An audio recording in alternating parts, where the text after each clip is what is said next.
Telespettatori di Gold 78, ben ritrovati ancora una volta con una nuova puntata di Penalty, tutto il calcio di cui il calcio vero non parla mai, in diretta sul canale 78 appunto di Gold 78, la domenica a partire dalle ore 19 sino alle ore 21 per raccontare la domenica sportiva dei dilettanti siciliani, dal campionato di Serie D sino al campionato di prima categoria. Siamo nelle battute finali, mancano 3-4 giornate, forse anche meno, alla conclusione di questi gironi e già qualche piccolo verdetto è venuto fuori, però bisogna ancora aspettare chiaramente la prossima domenica per avere ulteriori certezze. Vado subito a presentare i compagni di viaggio per quanto riguarda questa prima parte della nostra trasmissione. Impostazione tecnica, il ritorno di Luca Di Gregorio. Ciao Luca, ben trovato. Buonasera Ettore, buonasera ai telespettatori. Allora, sono passati 10 settimane giù di lì da quando hai debuttato con noi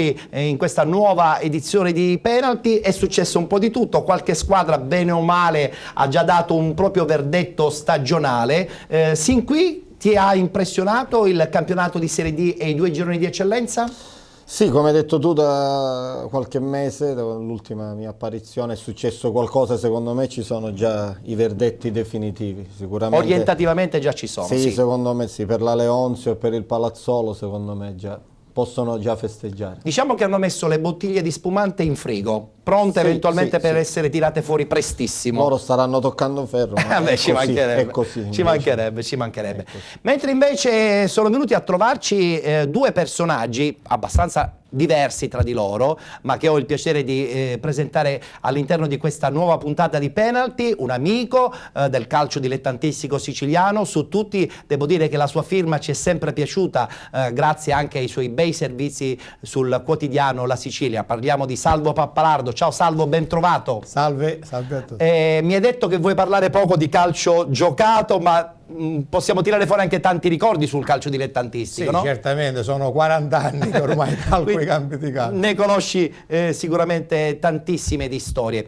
Vicino a te ho il piacere di avere ospite questa sera l'allenatore Vittorio Iemma dello Sporting Via Grande. Ciao Vittorio, ben trovato. Vittoria facile oggi, no? Sì, Onorando, chiaramente rispettando gli avversari, sì. Una vittoria netta contro il Torre Grotta, ormai diciamo retrocesso, e mi è piaciuto il fatto che hai in un certo senso onorato anche la presenza degli avversari in campo, e questa è una cosa che è importante nell'ambito del calcio. Sì, la partita si è chiusa già nel primo tempo, quindi poi abbiamo cercato di amministrare un po' con un po' di possesso palla al secondo tempo. È venuto inevitabilmente qualche gol, però è stata... La classifica un po' piange ancora, bisogna ancora soffrire. Dico bene? Decisamente. Siete pronti? Siamo in piena lotta. Va bene. Ne parleremo ampiamente quando parleremo chiaramente del girone B del campionato di eccellenza, perché prima dobbiamo chiaramente subito parlare invece di questa nuova giornata di ritorno, l'11ª del campionato di Serie D,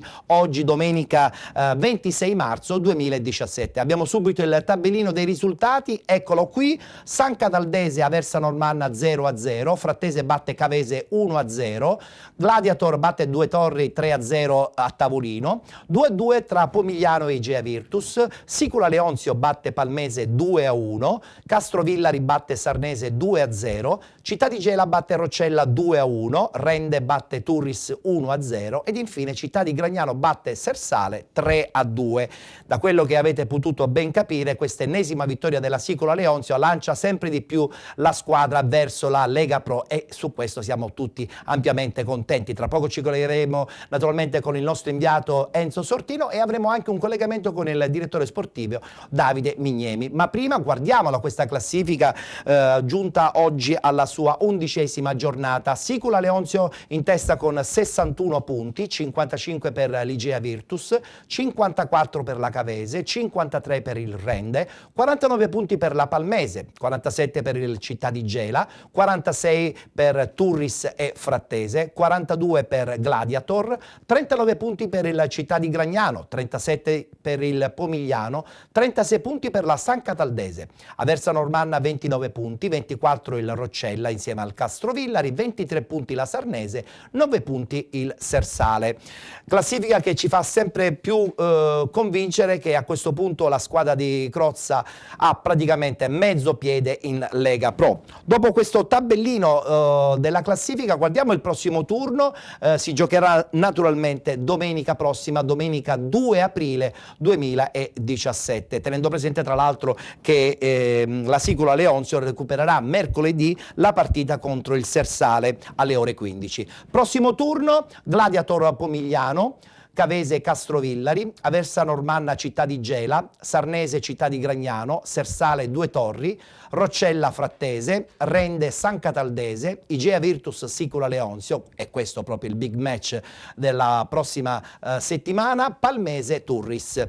Allora, iniziamo subito i commenti quasi a caldo, perché come tutti ben sanno le partite hanno avuto inizio alle ore 16, anche se comunque la Serie D ha giocato alle ore 15, quindi ancora i commenti sono caldissimi. Voglio sentire quello tuo, caro Luca, perché a questo punto, diciamolo pure, mezzo piede in Lega Pro per la Sicula. Sì, anche perché la giornata di oggi mette in risalto, secondo me, la resa delle altre squadre. Secondo me la Cavese che perde fuori casa, l'Igea che un po' pareggia. inaspettatamente questa cosa, Sì, un derby, e quindi là, tra l'altro molto sentito, quindi hanno dato spazio sicuramente alla Leonzio, che tra l'altro mercoledì con una squadra già retrocessa può allungare il passo, e quindi andrebbe a 64 a 9 punti, quindi credo che anche lo scontro di lo domenica scontro diretto, prossima, ecco, se esce indenne da Barcellona domenica. beh, volendo potrebbe anche perderlo questo scontro diretto, sicuramente non è la sua intenzione. Secondo me, ecco, i risultati di oggi, anche la Leonzio come sta proprio fisicamente, come sta la società, mentalmente, tutto, sono i presupposti questi per la vittoria finale. Sei contento di questa da ex, sì, ennesima hai nominato prima Davide Mignemi, il direttore è stato mio compagno di squadra, sì, è un amico, ci sentiamo spesso.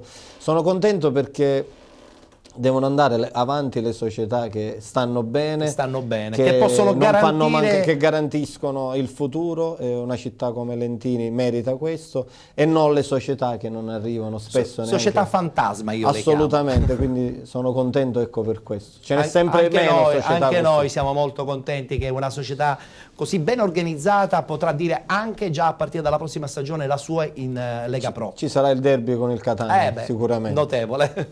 Allora, Salvo, io un po' ti voglio anche coinvolgere nei ricordi, no? Perché la Sicula Leonzio, sappiamo tutti, ha legato il proprio nome anche a categorie importanti, la Serie C famosa, la C1, sfiorando anche le promozioni in Serie B.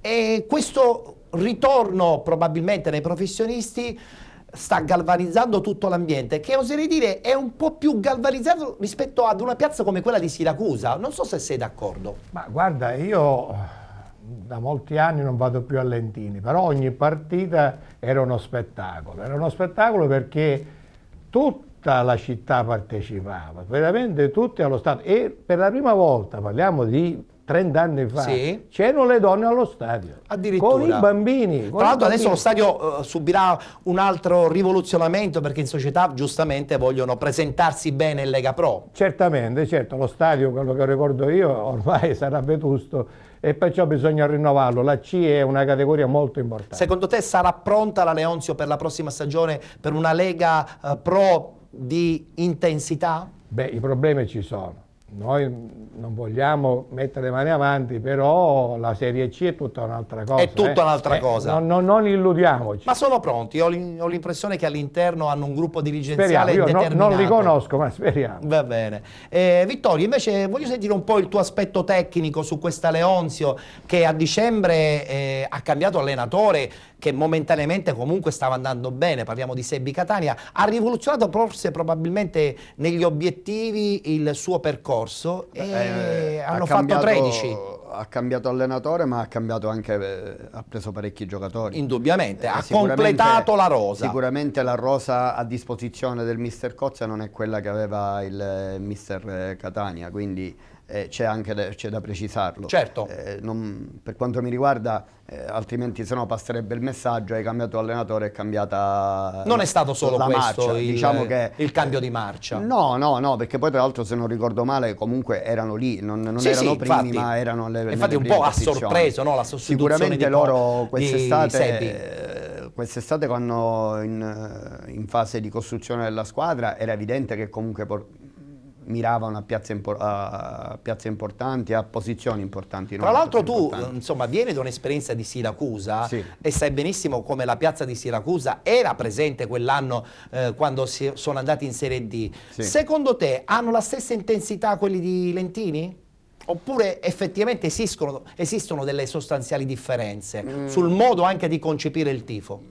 Allora, sotto l'aspetto del tifo, io quello di Lentini non ho avuto la fortuna di viverlo, ma qualche volta da avversario, ed è decisamente un pubblico che si fa sentire ed è intenso. Su questo non c'è dubbio. Siracusa l'ho vissuto anche, come posso dire, indossando quei colori, e quindi decisamente anche lì si fanno sentire abbastanza. Io devo dire che sono contento per entrambe le piazze, perché la Sicula Leonzio riesca... È la Sicilia che avanza, Vittorio, è la Sicilia che avanza, è importante, perché anche l'Igea sta facendo un campionato importante, il Gela sta facendo un campionato. È vero. Mi auguro la San Cataldese che sicuramente si salverà, riesca a salvarsi. Peccato il neo del Due Torri, che poi tra l'altro aveva fatto bene nelle ultime stagioni in Serie D. Questi sono i misteri anche del calcio. La Sicola, secondo me, comunque, voglio concludere, non è assolutamente una sorpresa per società, organizzazione e per scelte importanti che hanno fatto. Siamo tutti convinti che appunto la prossima stagione sarà una stagione assolutamente da protagonista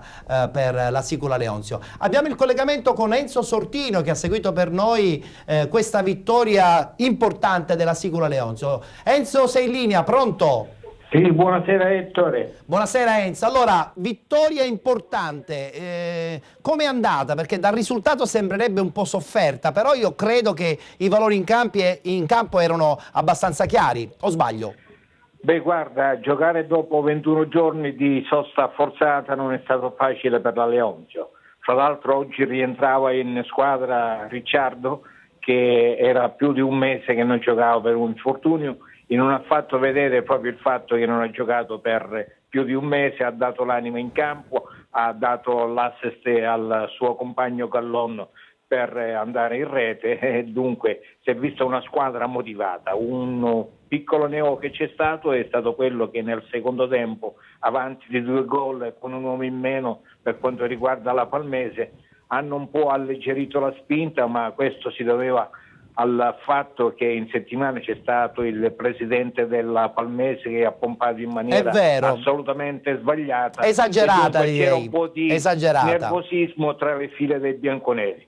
Poi alla fine anche la Palmese è riuscita ad accorciare le distanze a 10 minuti dal termine, ma mai la Leonzio ha messo in forse la vittoria strameritata. Benissimo. A questo punto c'è il recupero mercoledì, e qui abbiamo detto tutti che è molto molto abbordabile, però bisogna giocarsela la partita, sì, questo lo sappiamo tutti. Secondo gli addetti ai lavori. Infatti, però il grande appuntamento sarà però per domenica prossima, no? Contro l'Igea Virtus. Domenica prossima già c'è una miriade di tifosi che seguiranno la squadra, sono già organizzati, e dunque, però diceva l'allenatore e anche il presidente Leonardi che la partita di mercoledì scorso, vuoi perché ci sono 2 soli giorni di riposo, vuoi perché c'è il campo in terra battuta, vuoi perché il tecnico della Palmese. No, Palmese. Del Sersale, Sersale è un certo Venuto che è molto preparato, è un allenatore che cerca di fare sempre il risultato. Temono un po' questa partita. Va bene, vedremo anche cosa succederà. Poi dopo 3 giorni ancora ci sarà il big match della settimana prossima. Anche se dunque non si deve parlare assolutamente di Lega Pro, perché quando abbiamo fatto questa domanda in sala stampa ha detto no, noi stiamo pensando a mercoledì. Adesso noi sentiremo anche Davide Mignemi, chissà insomma cosa ci dirà pure lui. Va bene, allora Enzo, con te ci risentiremo chiaramente domenica prossima. Io ho dimenticato, scusa Ettore, dimenticato di salutare 2 amici, Luca Di Gregorio e Salvo Pappalardo. E Salvo Pappalardo. Ne ero sicuro. Pure Vittorio Emma, nonostante lo conosco, è una persona molto sensata, per quello che ha detto e per quello che lo conosco sui giornali. È vero. Perciò un grande saluto a tutte e tre, oltre al tuo naturalmente. Grazie Enzuccio. Grazie a voi. Ci sentiamo presto allora Enzo. Una buona serata. Enzo sappiamo tutti, segue la Leonzio da tantissimo tempo, ne conosce insomma i minimi particolari e credo che questa possa essere un'ulteriore forza per il gruppo Leonzio, perché si conoscono tutti, un paese vicinissimo alla squadra, Luca, e sì, credo lo che ricordo, può essere io l'arma ero ragazzino, 15 anni fa, quando giocavo a Lentini, persona sempre pacata, preparata, sempre vicino alla squadra, molto affettuosa anche con me, con gli altri calciatori. Allora, nell'attesa del collegamento con il direttore sportivo della Leonzio, Davide Mignemi, battuta di nuovo con Salvo Pappalardo, che è comunque una memoria storica del calcio siciliano. Lentini, attenzione, che il prossimo anno, se dovessero andare in porto certi risultati, e su questo credo che ormai insomma i giochi sembrerebbero fatti, il prossimo anno dovrà organizzare un settore giovanile ad hoc per quanto riguarda i professionisti, e lì probabilmente dovrà lavorare ancora di più il presidente con il suo staff. Io devo dire che Lentini ha avuto sempre una buona tradizione di calcio giovanile, perché cercava di lavorare nei paesi vicini. L'Interland, è vero. Perché un ragazzo qua, uno là, con un buon tecnico, certo, con un buon tecnico si riusciva a fare una bella squadra. Il problema è che oggi è difficile trovare la materia prima. La materia prima difficilissimo. Con costi non di poco conto. Perché bisogna cominciare da zero un settore che invece è importantissimo. È vero. Perché in C poi ci sono i fuori quota giovani, la squadra junior, Berretti che dovrà fare la sua bella figura. E il presidente Leonardi non è un tipo che insomma fa le cose così tanto per farle, lui le studia, le programma insieme al suo gruppo. Dico bene Vittorio, è un personaggio, il presidente, che non lascia nulla al caso, quindi secondo me già sta lavorando. Probabilmente sino ad oggi hanno dimostrato questo, quindi sicuramente staranno già pensando e programmando. Benissimo. Ma io vorrei sottolineare anche un altro aspetto. Quale? L'aspetto dell'osservatore. Cioè una volta ai miei tempi c'era qualcuno che nel silenzio nascosto andava a vedere Luca De Gregorio, che aveva 14 anni, e lo segnalava. Poi andava a vedere qualche altro ragazzo, non so io, Mammana della palestra, e lo segnalava. Oggi queste figure che non c'erano, c'erano tanto c'erano tempo gli fa, osservatori, meno, i talent scout dove sono oggi? Vabbè, chissà che cosa succederà. Se non sbaglio dovremmo avere già il collegamento con Davide Mignemi, se me lo confermano lo possiamo già mandare in diretta. Davide? Ciao Ettore. Eccomi qua Davide, eccoti qui a Penalty. Allora, qui noi stiamo parlando del futuro della Sicula Leonzio, però è anche vero, come giustamente dici sempre tu, parliamo sempre intanto del presente. Allora, oggi una vittoria importante, una vittoria che ha permesso alla squadra indubbiamente di puntare sempre di più alla vittoria finale. Ma diciamolo pure, cosa ti aspetti adesso dal recupero e dal big match di domenica prossima contro l'Igea Virtus? Allora, intanto saluto i vostri ospiti, lì c'è una persona come Luca con cui ci sentiamo spesso. È vero, lo ha detto questo. Ciao Davide, complimenti ancora. Ciao Luca. Niente, cosa ci aspettiamo? Ci aspettiamo di affrontare la prossima tappa che ci aspetta tra qualche giorno, non di più, e quella sarà uno snodo fondamentale, perché avremmo la possibilità, vincendo, di allungare ulteriormente sull'Igea e presentarci domenica prossima al Dark Conference con un vantaggio di 9 punti, e sarebbe una cosa importantissima per noi. Questo passa attraverso comunque la partita di mercoledì, che sembra una partita scontata, ma non lo è, ma che non lo è. Sono d'accordo Davide, sono d'accordo. Butti acqua sul fuoco e fai bene, anche perché le partite bisogna giocarle per vincerle, quindi voi andate lì coscienti che siete la squadra più forte in questo momento del campionato, ma rispettando giustamente anche gli avversari. Diciamo che comunque non butto acqua sul fuoco così tanto per dire, ma so che questo della Serie D è un campionato difficilissimo. ho fatto fino a poco tempo fa anche il campionato di eccellenza e promozione, perché noi veniamo da lì e qui le cose sono un po' diverse. Qui certo. Ogni punto si deve conquistare con tanto sudore, perché di squadre materasso praticamente non ce ne sono. Oggi il Sersale ha perso 3-2 a Gragnano, ma per gran parte della partita vinceva 2-1. Questo sta a significare che è ancora una squadra che comunque può lottare per la salvezza. Domenica ha ancora da affrontare il De Tori, quindi ha altri 3 punti incamerati in cascina e se la giocheranno. Certo. Allora Davide, qui un po' è sorta spontanea una domanda. La prossima stagione, incrociando le dita e sperando che tutto vada come noi crediamo, potrebbe esserci un problema riguardante il settore giovanile, nel senso che attualmente avete un settore giovanile, ma probabilmente, da notare questo probabilmente perché voglio rispettare la tua cabala, probabilmente la prossima stagione non è escluso di avere un settore giovanile da Lega Pro. Siete pronti?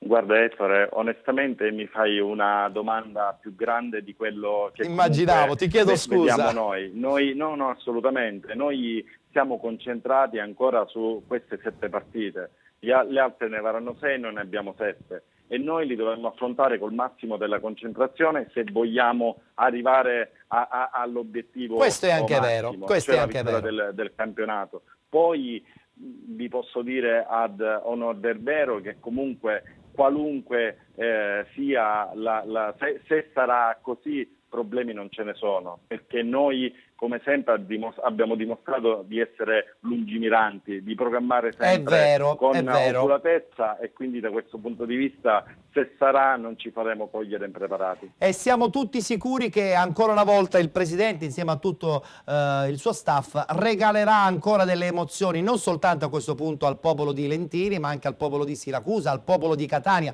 a tutta la Sicilia, perché quando arriva una nuova società in prospettiva in Lega Pro noi siamo doppiamente contenti. Bene, grazie Davide, allora ti aspetto una settimana intensa, mercoledì e domenica Tour de Force. Sì, assolutamente, sono 2 partite fondamentali. Noi stasera ci godiamo questa vittoria, che tra l'altro è stata una vittoria contro una squadra che tutto il secondo tempo ci ha messo un po' alle corde, ma l'abbiamo spuntata. Da domani si resetta tutto e si pensa subito al Sersale. Perfetto. E sperando di incamerare i 3 punti. Grande ottimismo, grazie ancora a Davide Mignemi, il direttore sportivo della Sicula Leonzio. Grazie ancora Davide. Lui è sempre un tipo molto calmo, Luca, e lo dimostra anche insomma, ricoprendo questo ruolo importante a Lentini. Sei d'accordo? Ha detto le cose che si devono dire, le cose giuste è una prassi. che si devono dire. È una prassi. Noi da qui siamo più tranquilli, no? Se io ero un dirigente, un allenatore della Leonzio avrei detto le stesse cose. Vero. Davide è una persona attenta, però sa bene che il campionato passa da queste 2 giornate è vero. ed è quasi fatta all'80%. All'80%. Battuta finale con i nostri ospiti anche riguardante la Serie D. Salvo, Lentini è prontissima per questa festa. Rispettiamo però un'Igea Virtus che anche lei ha tradizione in Lega Pro e in Serie D, per cui non sarà neanche tanto facile uno scontro a Barcellona Pozzocco. Non credo che sia facile, perché è sempre stato un campo difficile. È vero, ma non da lo oggi. era già in Lega Pro, figurarsi adesso da in Serie tempo D. è difficile, però io penso che un pare si può strappare. È vero. Vittorio, una Igea Virtus che ha sorpreso tantissimo, soprattutto nella parte iniziale. La squadra di Raffaele aveva impressionato, sta ancora impressionando, ha perso qualche punto strada facendo e ci può anche stare perché l'intelaiatura è quella della scorsa stagione, quindi è la dimostrazione che il lavoro in società non è soltanto, credo, rivolto a questa stagione ma anche alla prossima. Probabilmente, loro tra l'altro hanno questa politica da 2 o 3 stagioni, quindi stanno raccogliendo il frutto del lavoro che loro hanno svolto veramente con professionalità. È stata una grandissima sorpresa l'Igea.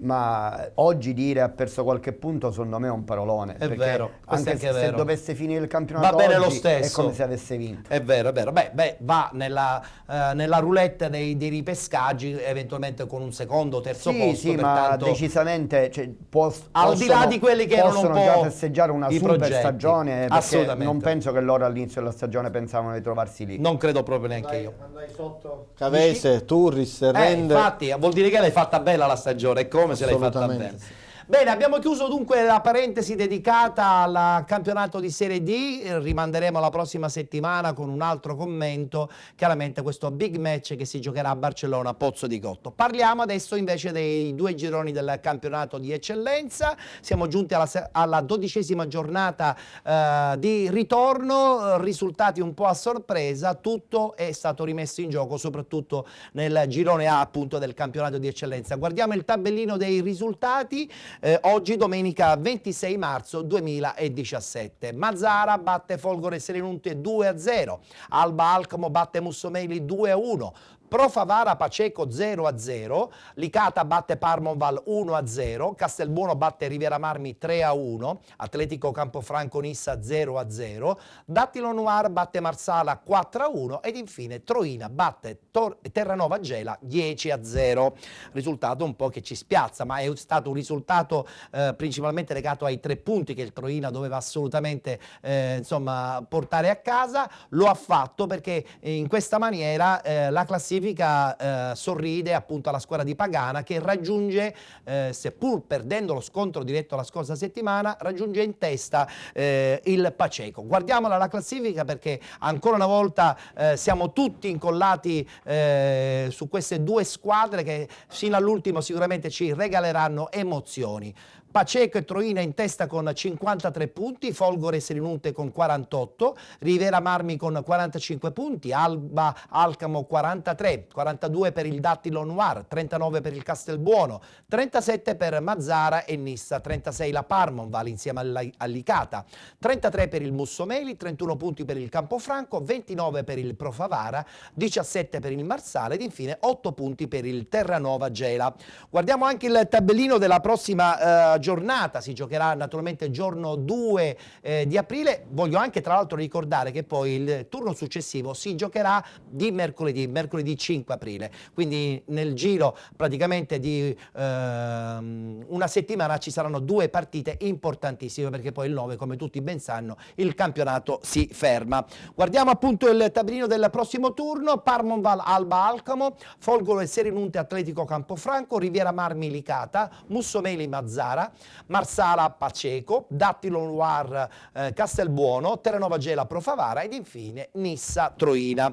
Allora, nel frattempo possiamo già vedere in sottofondo le immagini di questo 0-0 tra Pro Favara e Paceco grazie a Calcedonio Iacuzzo che era presente per noi di penalty. Il commento lo voglio giustamente affidare inizialmente al nostro Luca Di Gregorio. A questo punto Paceco vincente la scorsa settimana nel big match alla grande, tra poco vedremo anche qualche immagine nei confronti del Troina. E con oggi una battuta d'arresto che magari attenzione con un Pro Favara che doveva per forza fare punti Favara per in zona tentare di salvarsi. Non è un campo facile, quindi in zona play-out come dicevamo, quindi era una partita difficilissima, ma questo si deciderà ecco al photo finish alla fine in queste ultime Chi vedi favorita? partite. Ma favorito per lo scontro diretto il Paceco, certo. Diciamo che in testa ha vinto lo scontro diretto. Poi domenica il Troina ha una partita difficilissima a Caltanissetta. E poi le forze del Troina sono concentrate sulla Coppa Italia dove sta arrivando in fondo, manca poco. Semifinale, giocherà contro il Paterno Avezzano. In Abruzzo e quindi anche lì... Ha 2 mazzi di carte per tentare la scalata. Sì, ma lì vengono meno anche le energie, poi fare tutte e due. È vero. Queste sono cose da prendere in considerazione. Sta facendo benissimo, quindi complimenti a Peppe Pagana perché ha eliminato anche una squadra importante come l'Altamura, quindi secondo me è un grande campionato. Il Pro Favara ha giocato una partita intensa soprattutto nel primo tempo, ha preso un palo, ha preso una traversa, Vittorio, ed è la conferma che comunque in eccellenza non si molla mai. Insomma, tu ne sai qualcosa con il tuo Sporting Via Grande, un'eccellenza che quest'anno è ancora più intensa rispetto alla scorsa stagione. Per esempio questo è il primo palo che ha preso il Pro Favara. Due gironi quest'anno molto equilibrati, sia in testa per la vittoria finale che si sta delineando nel nostro, ma ancora lì c'è da decidere, e sia per le posizioni sotto. Addirittura lì nel girone A la lotta è serratissima, sì, perché a parte il Terranova Gela e il Marsala sono tutte lì ancora vive. Pro Favara con una campagna acquisti importanti sono ritornati in corsa. Sì, no, ma devo dire il livello si è alzato notevolmente, perché sia nel girone A che nel girone B, come dicevo, ci sono squadre che si ritrovano nella lotta alla retrocessione, ma se noi andiamo a vedere sono squadre che decisamente hanno un loro perché. Due bei campionati quest'anno sicuramente. Salvo, pensare che Paceco possa raggiungere la Serie D, Paceco è un quartiere attaccato a Trapani, è una domanda che faccio a tutti i nostri ospiti che vengono ogni settimana qui a Penalty, un po' ci spiazza, no? Perché poi, parliamoci chiaro, il pubblico anche in Serie D diventa fondamentale. Che ne pensi? Ma sicuramente questo è un dato fondamentale per tutti quelli che giocano a calcio, quelli che sanno un po' di calcio. Certo, vedere Paceco così in alto a me fa piacere. Beh, questo sì, ci mancherebbe. Della Serie A. A me fa piacere, per il Troina no, perché il Troina è molto simpatico, il pubblico è notevole, anni che tenta il salto di qualità, però mi fa simpatia. Bene, siamo d'accordo. Volevo aggiungere un dato che sicuramente non sfuggirà ai dirigenti del Troina. Essendo già in semifinale nazionale, andando a vedere quali sono le altre 3 finaliste, se eventualmente queste 3 sono già vincitrici di campionato, in questo caso il Paterno Avezzano attualmente è terzo in eccellenza. Ecco, dico, ma tramite questo discorso qui, certo, potrebbe giocare anche questa carta. Potrebbe giocare questa carta addirittura senza essere costretto a vincere la semifinale. È vero.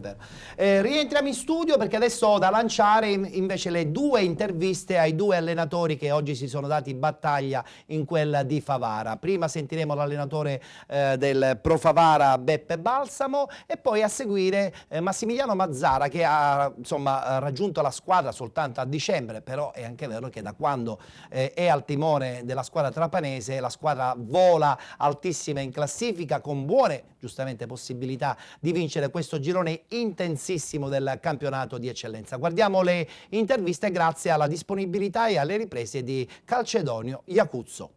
Uno 0-0 che lascia un po' di amaro in bocca, perché nel finale il Favara ha avuto 2 grosse opportunità e comunque nel corso della partita avrebbe potuto anche realizzare qualche gol, pur mettere che il Paceco è una grande squadra.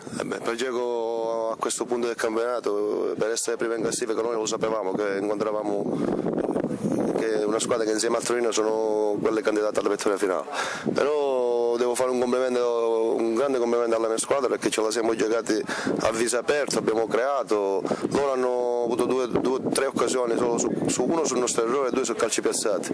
Noi ci siamo arrivati sempre attraverso il faseggio e il loro partito ha fatto 2-3 interventi importanti, 2-3 volte abbiamo sbagliato noi, però alla fine è un punto che lo accettiamo ben volentieri a questo punto del campionato, perché l'importante per noi era muovere la classifica. Adesso dopo la partita domenica che giochiamo col Gela, dobbiamo vedere la situazione di classifica, dove ci possiamo collocare ai fini di cercare di fare più punti possibili e possibilmente per evitare i play-out. Ecco, è tutto sommato una partita che ha lasciato contento il pubblico, tant'è che alla fine gli applausi si sono sprecati sia per l'uno che per l'altro. No, accettiamo, ho detto ben volentieri il risultato, i ragazzi hanno dato tutto quello che avevano. L'avevamo preparata bene, venivamo da tre vittorie consecutive ed era importante proseguire questa scia positiva dei risultati. Massimiliano Mazzara, allenatore del Paceco, è venuto a Favara per i 3 punti, si accontenta del pareggio? Ovviamente non ci possiamo accontentare, noi siamo di qui per vincere, non siamo stati bravi a concretizzare le occasioni che abbiamo avuto, abbiamo preso 3 volte legni, Pandolfo ha fatto delle parate eccezionali.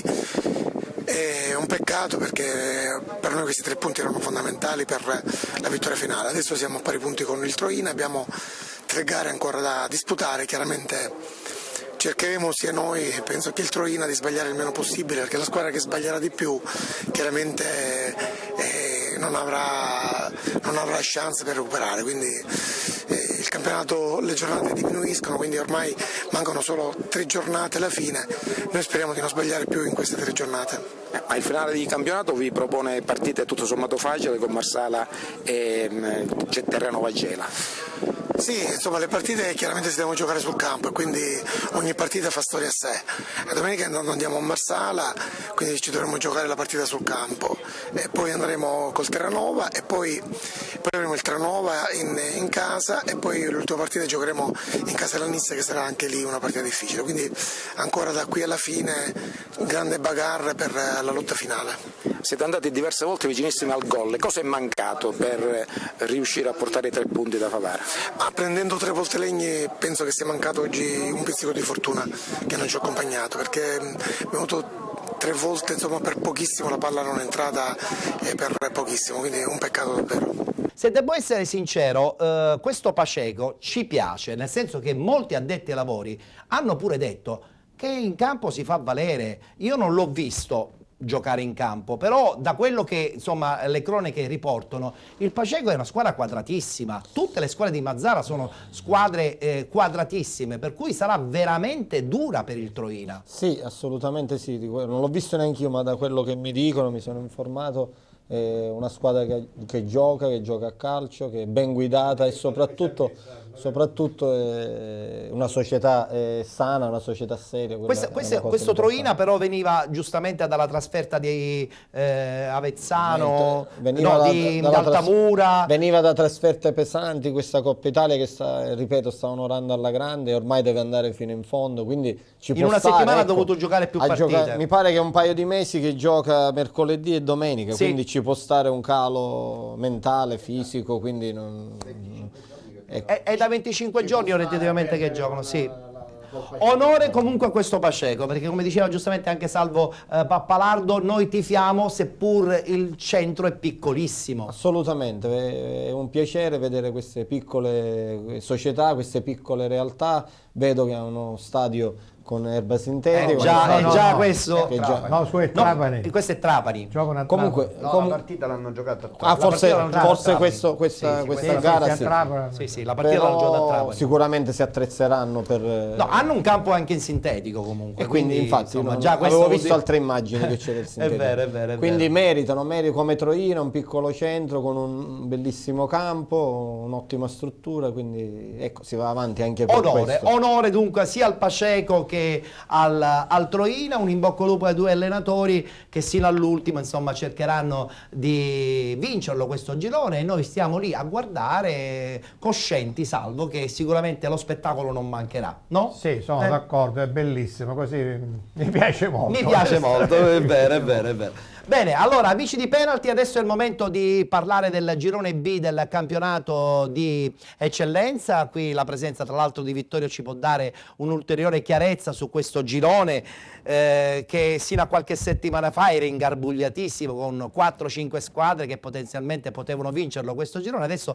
invece si è un po' allungato e i giochi sembrerebbero già fatti anche con gli ulteriori risultati di questa domenica. Guardiamo il tabellino di questa 12ª giornata di ritorno. A sorpresa Rocca di Capreleone batte Pedara San Pio X 1-0, Città di Rosolini batte Biancavilla 2-0, Giarre batte Città di Scordia 1-0, Città di Sant'Agata batte Belpasso 10-0, Milazzo batte Pistunina 5-0, Acireale batte Realavola 4-0, Palazzolo batte Sporting Taormina 5-1 ed infine Sporting Viagrande batte Torregrotta 7-1. Tra poco il commento insieme ai nostri ospiti, pertanto guardiamo questa classifica che, come possiamo tutti immaginare, sorride ai ragazzi di Pippo Strano, che allungano ancora di più verso la promozione. Palazzolo in testa con 59 punti, con 55 la Ciriale, con 53 il Città di Sant'Agata di Militello, 52 Pedara San Pio X insieme al Milazzo, 45 il Città di Scordia, con 40 punti Sporting Taormina e Città di Rosolini, 39 punti per il Giarre, 37 per il Biancavilla, 34 per Real Avola, Rocca di Capreleone, 33 Sporting Via Grande, 17 Pisturina, 10 punti per il Belpasso ed infine chiude la classifica il Torre Grotta con 8 punti. E possiamo a questo punto, non dico gridarlo ad alta voce, però possiamo sicuramente dire che secondo noi, addetti ai lavori, il Palazzolo, lo spumante, lo ha già messo in frigo da qualche settimana.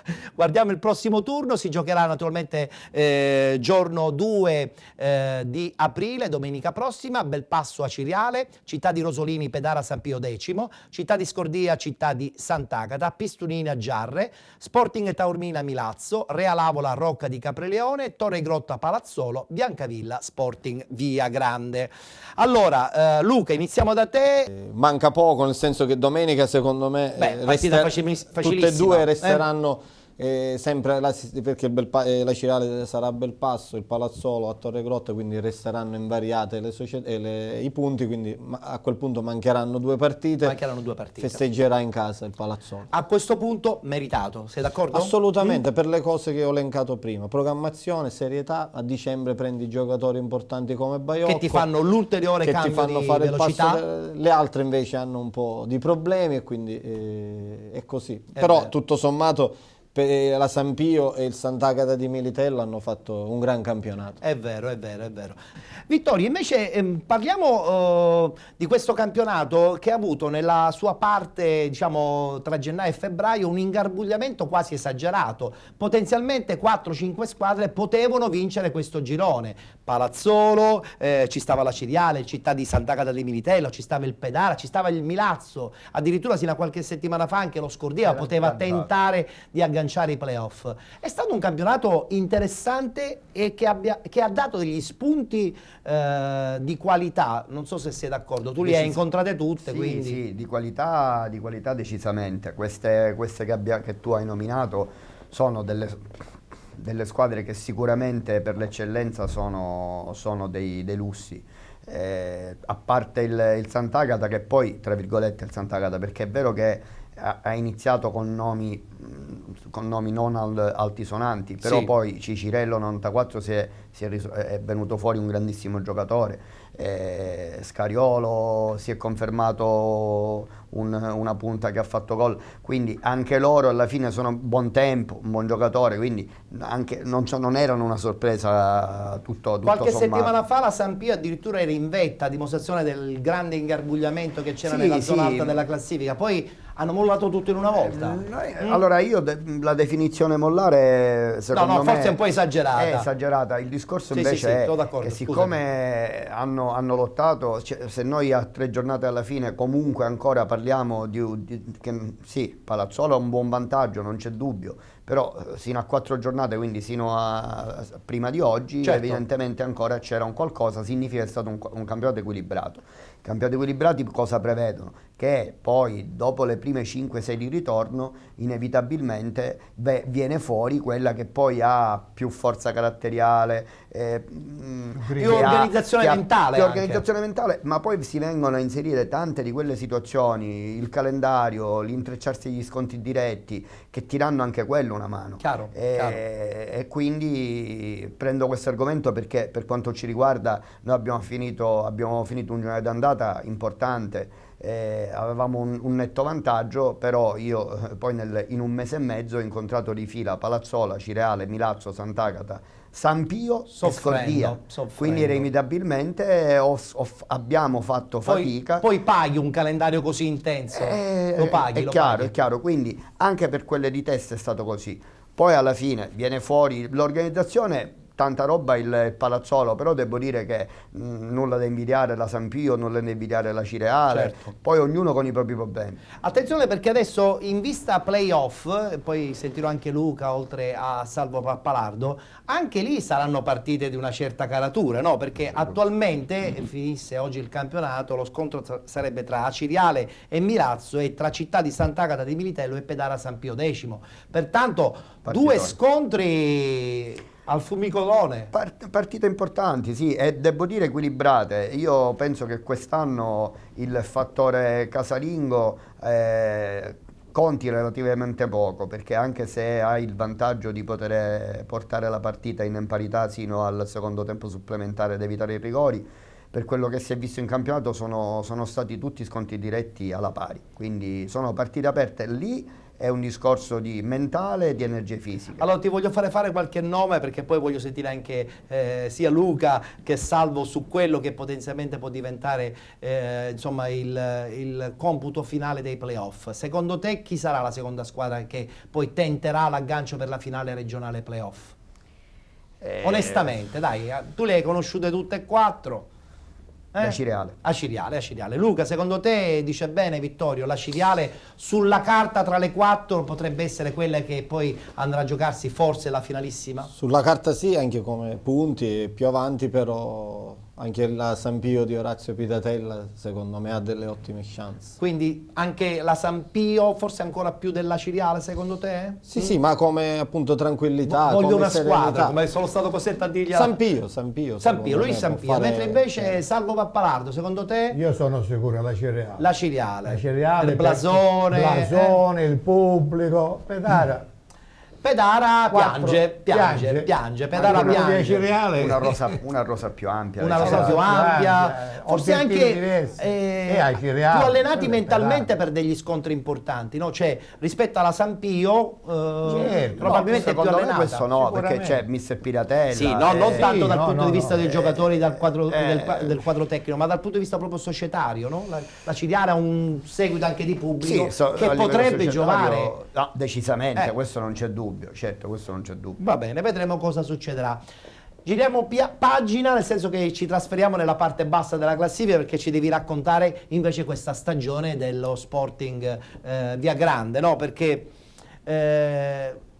risultati troppo altalenanti non ti hanno permesso probabilmente di avere un percorso tranquillo come lo scorso anno. Assolutamente no, l'anno scorso oggi eravamo salvi, quindi, sì, infatti. Quindi è chiaro. Cosa è successo? No, non è successo niente rispetto all'anno scorso, perché paradossalmente l'anno scorso oggi eravamo salvi, però abbiamo un punto in meno. Cioè, quindi non è questo il fatto, non è successo assolutamente nulla. Sono le altre squadre che hanno fatto più punti.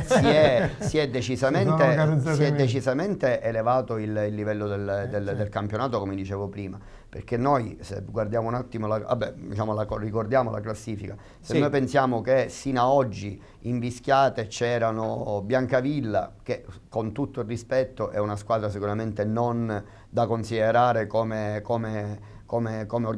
struttura, come giocatori. Questo è il prossimo turno che vi vedrà protagonisti la prossima settimana. Devo dire che c'è stato molto livello. Comunque io parlo di noi dobbiamo fare soltanto il mea culpa. Eccolo qua la classifica. Sì. Come vedi, guarda, sembra un buon campionato. No, io dico sino ad oggi siamo in linea. Attualmente siete nei playoff.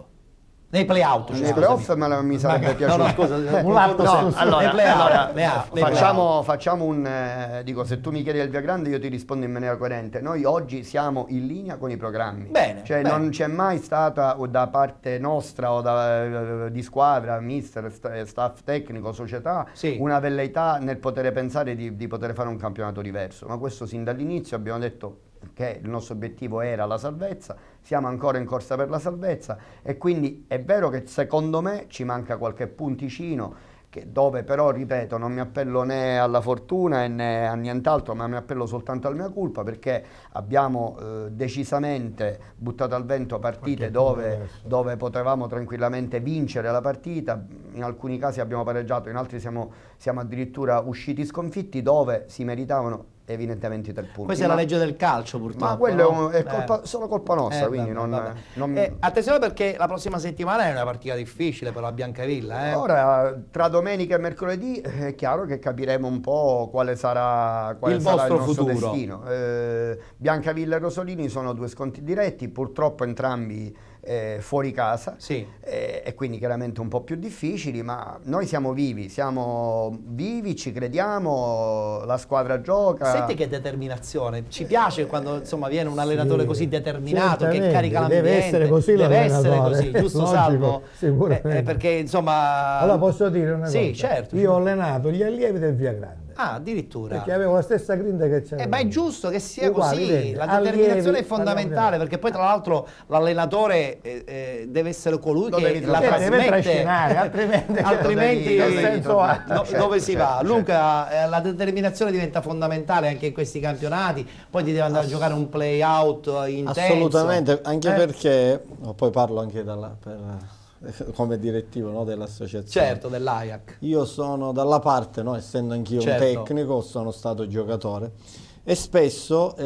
si gioca, si va avanti solo grazie alle forze nostre, parlo degli allenatori e dei giocatori, perché spesso in queste categorie, in queste squadre che stiamo leggendo qui, i ragazzi mister non vengono neanche pagati o devono avere ancora, sono indietro di 3-4 mesi.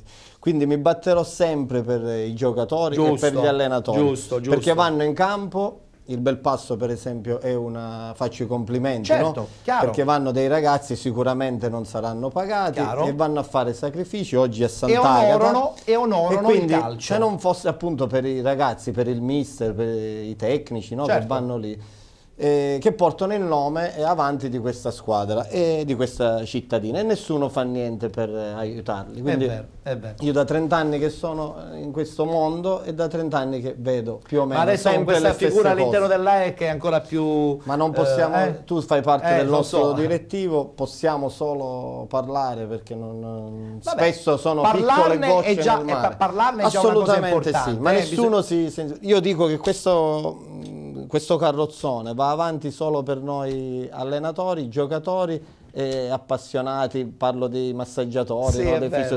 perché per alcuni parlo. Voglio per fare carità, una domanda cattiva, perché sai a chi adesso? A Salvo Pappalardo, sul discorso, ma tu sai che è vero che forse si dice in giro che gli sponsor portano gli allenatori? Ti è arrivata questa voce? Perché voglio sentire il tuo parere, tu che sei una penna storica del calcio dilettantistico. Guarda, ai miei tempi tutto questo non lo sappiamo, di questo. Ti faccio questa allora, domanda. la lealtà sportiva è la cosa principale. Giusto. La dignità dell'allenatore deve essere al di sopra di ogni cosa. Giusto. Parliamo solo di dignità. Io mi vergogno di venire qua a darti 100 euro per partecipare alla trasmissione. Sì, è vero. Mi sembra immorale. No, anche perché ne volevo 200. Ecco, la morale è questa. Vabbè, però è giusto questa cosa qui, che effettivamente bisogna denigrare chi ha un uno deve allenare perché è bravo, genere. deve allenare perché è bravo. Bene, allora passiamo ai saluti. Vittorio, settimana prossima sarà una partita di grande intensità, sicuramente lavorerai anche sulla mente, come si suol dire, dei giocatori, perché poi dopo si ritorna in campo subito dopo di mercoledì. Siamo preparati, concentrati, bene. Fisicamente stiamo abbastanza bene, e siamo vogliosi di recuperare qualche punto lasciato per strada, perché non meritiamo assolutamente questa posizione. Ne siamo pienamente convinti, perché insomma sappiamo dalle cronache che qualche partita è stata persa proprio per delle inerzie, e quando si perdono le partite è brutto, perché si torna a casa senza punti e quindi poi dopo si piangono le conseguenze. Salvo Pappalardo, io ti ringrazio, è stato un piacere averti ospite qui, ci conosciamo da 40 anni e oltre. Tu giocavi, io scrivevo l'articolo. Io giocavo e tu scrivevi anche su di me, anche se non sono mai stato un giocatore famoso. Ma quanto è cambiato? Così, una battuta veloce. È cambiato troppo, no? Il calcio di tanti anni fa, di 40 anni fa, rispetto all'era internet di un calcio moderno. È tutto cambiato. Il motivo è, mentre tu e i tuoi coetanei facevano sacrifici per andare a giocare a pallone, l'allenamento serio, professionale, come è bello. Oggi non è più così. Oggi i ragazzi alle 4 fanno l'allenamento, alle 5 tornano a casa, internet, poi escono con la ragazza, poi, disattenzioni poi totali. hanno la movida, questa movida. E allora a questo punto che dire? La movida sì, però ogni tanto il calcio è anche bello per questo. Luca, sei d'accordo, no? Assolutamente. Meno talenti anche per questo. Meno Noi talenti anche avevamo per questo, è vero. solo quello, ecco. Ora ci sono tante Troppe distrazioni, distrazioni. E i genitori che dovrebbero essere aboliti da tutti i campi di calcio. Altra parentesi che dovremmo aprire abbondantemente. Però Assolutamente, perché Non io lavoro, sono un po' la rovina. Tu fai il settore io giovanile, parlo, tra l'altro, se una stanno scuola seduti, calcio. sì, assolutamente, faccio anche questo, però se vedono solo la partita, allora è un piacere. Ma se durante la partita... Anche perché di tutti questi talenti, io in 10 anni, in 15 anni, non ne ho visto ancora neanche uno. Vabbè, ogni papà ha un baggio a casa e non lo sapeva. Assolutamente, ma posso non immaginare. sanno che nuociono al divertimento dei bambini. Luca, ti ringrazio, ci Grazie a voi. sentiremo, ci vedremo sicuramente prima della conclusione della stagione, tu l'hai aperta e probabilmente a questo punto la chiuderai pure. E che dirti, battuta veloce sull'AIEC, si sta completando il corso di terza categoria. Prima di Pasqua ci saranno gli esami, quindi altri nuovi colleghi. Mancano le squadre però. E mancano le squadre, però vedremo cosa succederà. Parliamo anche di settore giovanile, certo, scuole chiaro, calcio, speriamo ci sono tante nuove iniziative che a presto saprete, penso poi ospiterà il nostro presidente. Chiaro, è logico. E quindi speriamo comunque di crescere sempre. Grazie a Luca Di Gregorio, grazie a Vittorio Iemma, grazie a Salvo Pappalardo. Che dirvi, non scappate, rimanete con noi di Penalty, rimanete con noi di Gold 78. Dopo la pubblicità rientreremo in studio e parleremo dei 4 gironi del campionato di promozione e dei 4 gironi di prima categoria. A tra poco.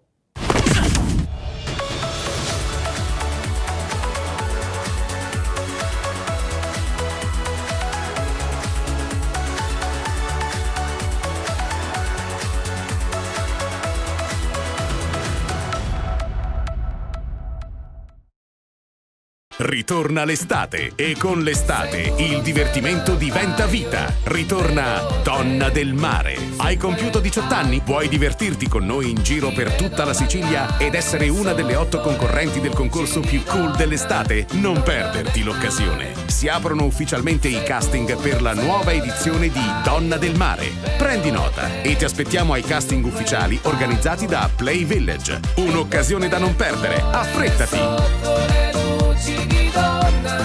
Donna del mare.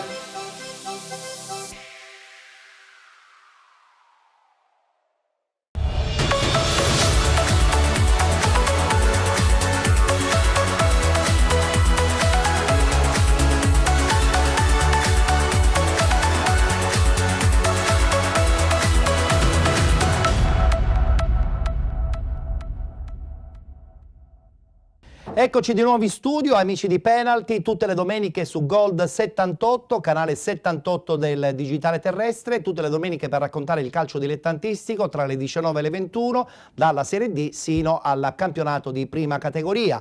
Una prima parte dedicata interamente, come avete potuto ben vedere, alla Serie D, al grande successo della Sicula, ai 2 gironi di eccellenza che orientativamente hanno già dato i verdetti, soprattutto nel girone B con il Palazzoli in ascesa, con la squadra di Pippo Strano che probabilmente a questo punto, insomma, a detta di tutti, dovrebbe vincere questo girone, mentre dall'altra parte nel girone A, come tutti ben sanno, la suspense è notevole perché sia il Paceco che il Troina giustamente sono in parità, pertanto il risultato finale probabilmente avverrà già dalle prossime domeniche. Seconda parte, subito impostazione tecnica, anche se lui è un presidente, quindi lo vive il calcio a 360 gradi e non è neanche in panchina, il presidente dell'ACI Bonaccorsi, Carlo Nastasi. Ciao Carlo, ben trovato. È da un po' di anni che insomma ti seguo con tanta sofferenza, vedo anche. Purtroppo ci sono alti e bassi, come spesso accade nel pallone, ma il calcio è fatto anche di alti e bassi, diciamolo pure. Assolutamente sì. Spesso e volentieri sono troppo i bassi.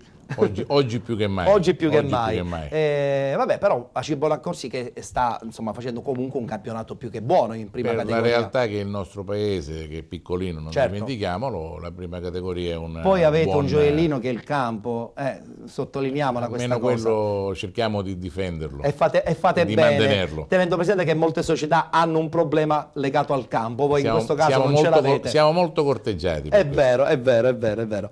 Mentre invece qui alla mia sinistra abbiamo l'arrivo dell'allenatore dello Sporting Trecastagni, che per qualche settimana è stata veramente la sorpresa. Alfio Torrisi. Ciao Alfio, ben trovato. Grazie a te dell'invito, buonasera. Io credo che la tua stagione è da incorniciare, perché c'è stato per un attimo che stavi giustamente agganciando anche i playoff, forse probabilmente una rosa troppo ristretta?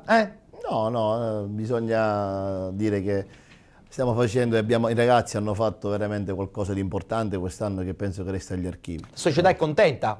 Penso e tu sei contento? Sì, sicuramente. Oppure avresti potuto fare di più? No. Sei contento? Io sono convinto che la squadra ha dimostrato il massimo che poteva fare e quindi più di tanto non avrebbe potuto. Va bene, adesso poi insomma ci racconterai i particolari della tua stagione quando parleremo del girone D ingarbugliato del campionato di promozione, perché prima dobbiamo giustamente dare spazio al girone A e lo facciamo con i risultati di questa 12ª giornata di ritorno. Anche questa è stata insomma una settimana intensissima per una squadra su tutti, il Canicattì, che ha mezzo piede, forse anche di più, nel campionato di eccellenza. Guardiamo il tabellino dei risultati di questa 12ª giornata di ritorno.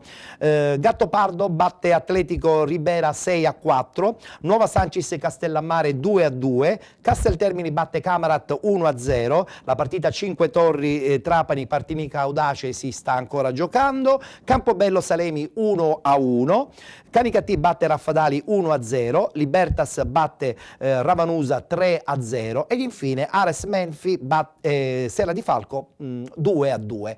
Il risultato che viene subito all'occhio è chiaramente la vittoria per 1-0 del Canicattì, che a questo punto porta a 9 i punti di vantaggio nei confronti del Raffadali. Infatti guardiamo subito questa classifica e notiamo che la squadra di Falsone ha veramente forse più di un piede nel campionato di eccellenza. Classifica e vede appunto in testa la squadra agrigentina con 70 punti, con 61 il Raffadali, con 56 la Libertas 2010, con 49 il Castellammare, con 45 punti la Nuova Sancis, 43 Ares Menfi, 35 punti per l'Atletico Ribera, 33 punti per Ravanusa e Salemi, 32 per Partinico Audace e Campobello, 27 il Camarat, 26 il Serra di Falco, 22 il Gattopardo, 17 punti il Casteltermini ed infine chiude il Cinque Torri Trapani con 16 punti.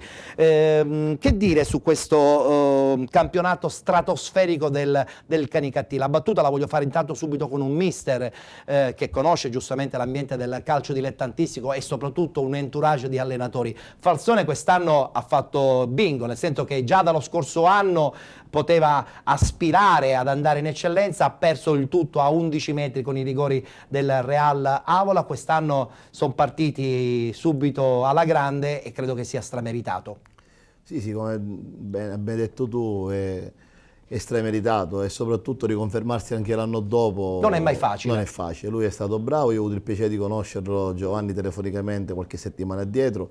Penso che ha lasciato un'impronta in questo campionato che ha già vinto. Fra l'altro in semifinali di Coppa. Ha vinto anche a Ragusa, ha fatto fuori il Città di Ragusa nei quarti. Quindi penso, giocherà adesso col CUS Palermo, anche lì sarà un big match importantissimo. Penso che è giusto onore e merito a lui e al Canicattì per il campionato fatto, anche perché non era facile né ripetersi e naturalmente aveva anche delle antagoniste importanti. Allora tra poco ci collegheremo proprio con Giovanni Falsone, che è reduce da questa bella vittoria nei confronti del Raffadali, battuta con un presidente che spende tanto per una società, ma devo dire che a Canicattì, con la tradizione che c'è, non bisogna spendere poco, bisogna spendere troppo, o sbaglio? sbaglio, Carlo? Assolutamente.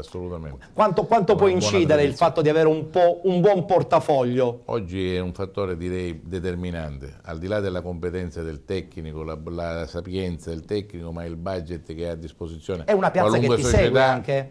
È la piazza che ti segue di conseguenza. Questa ti aiuta? Ma il budget più alto è, più evidentemente hai possibilità di ingaggiare atleti. Attenzione però, non soltanto atleti, perché poi bisogna anche attorniarsi anche di uno staff, perché tu me lo insegni, una squadra è vincente non soltanto quando hai i migliori giocatori, ma quando hai dei dirigenti che ti seguono tutto giornalmente. Un po' si soffre in prima categoria la mancanza di dirigenti. Però sai, bisogna vedere sempre il tipo di realtà con quale si ha a che fare. Questo è anche vero, giusto Carlo? Tutto qua. Beh, che dire, sul Canicattì indubbiamente il progetto che è partito già dallo scorso anno con il presidente Giglia sta dando i suoi frutti. Siamo sicuri che a questo punto le possibilità di vedere la squadra di Falsone la prossima stagione in eccellenza sono tantissime. Dovremmo avere un collegamento, se qualcuno mi fa cenno. Perfetto. Giovanni sei in linea, pronto? Sì, buonasera, ciao Ettore. Allora, che bella voce frizzante, goliardica, contenta, vittoria importantissima. Secondo me lo spumante è già prontissimo. No, già l'abbiamo consumato lo spumante. Bene, sono contento.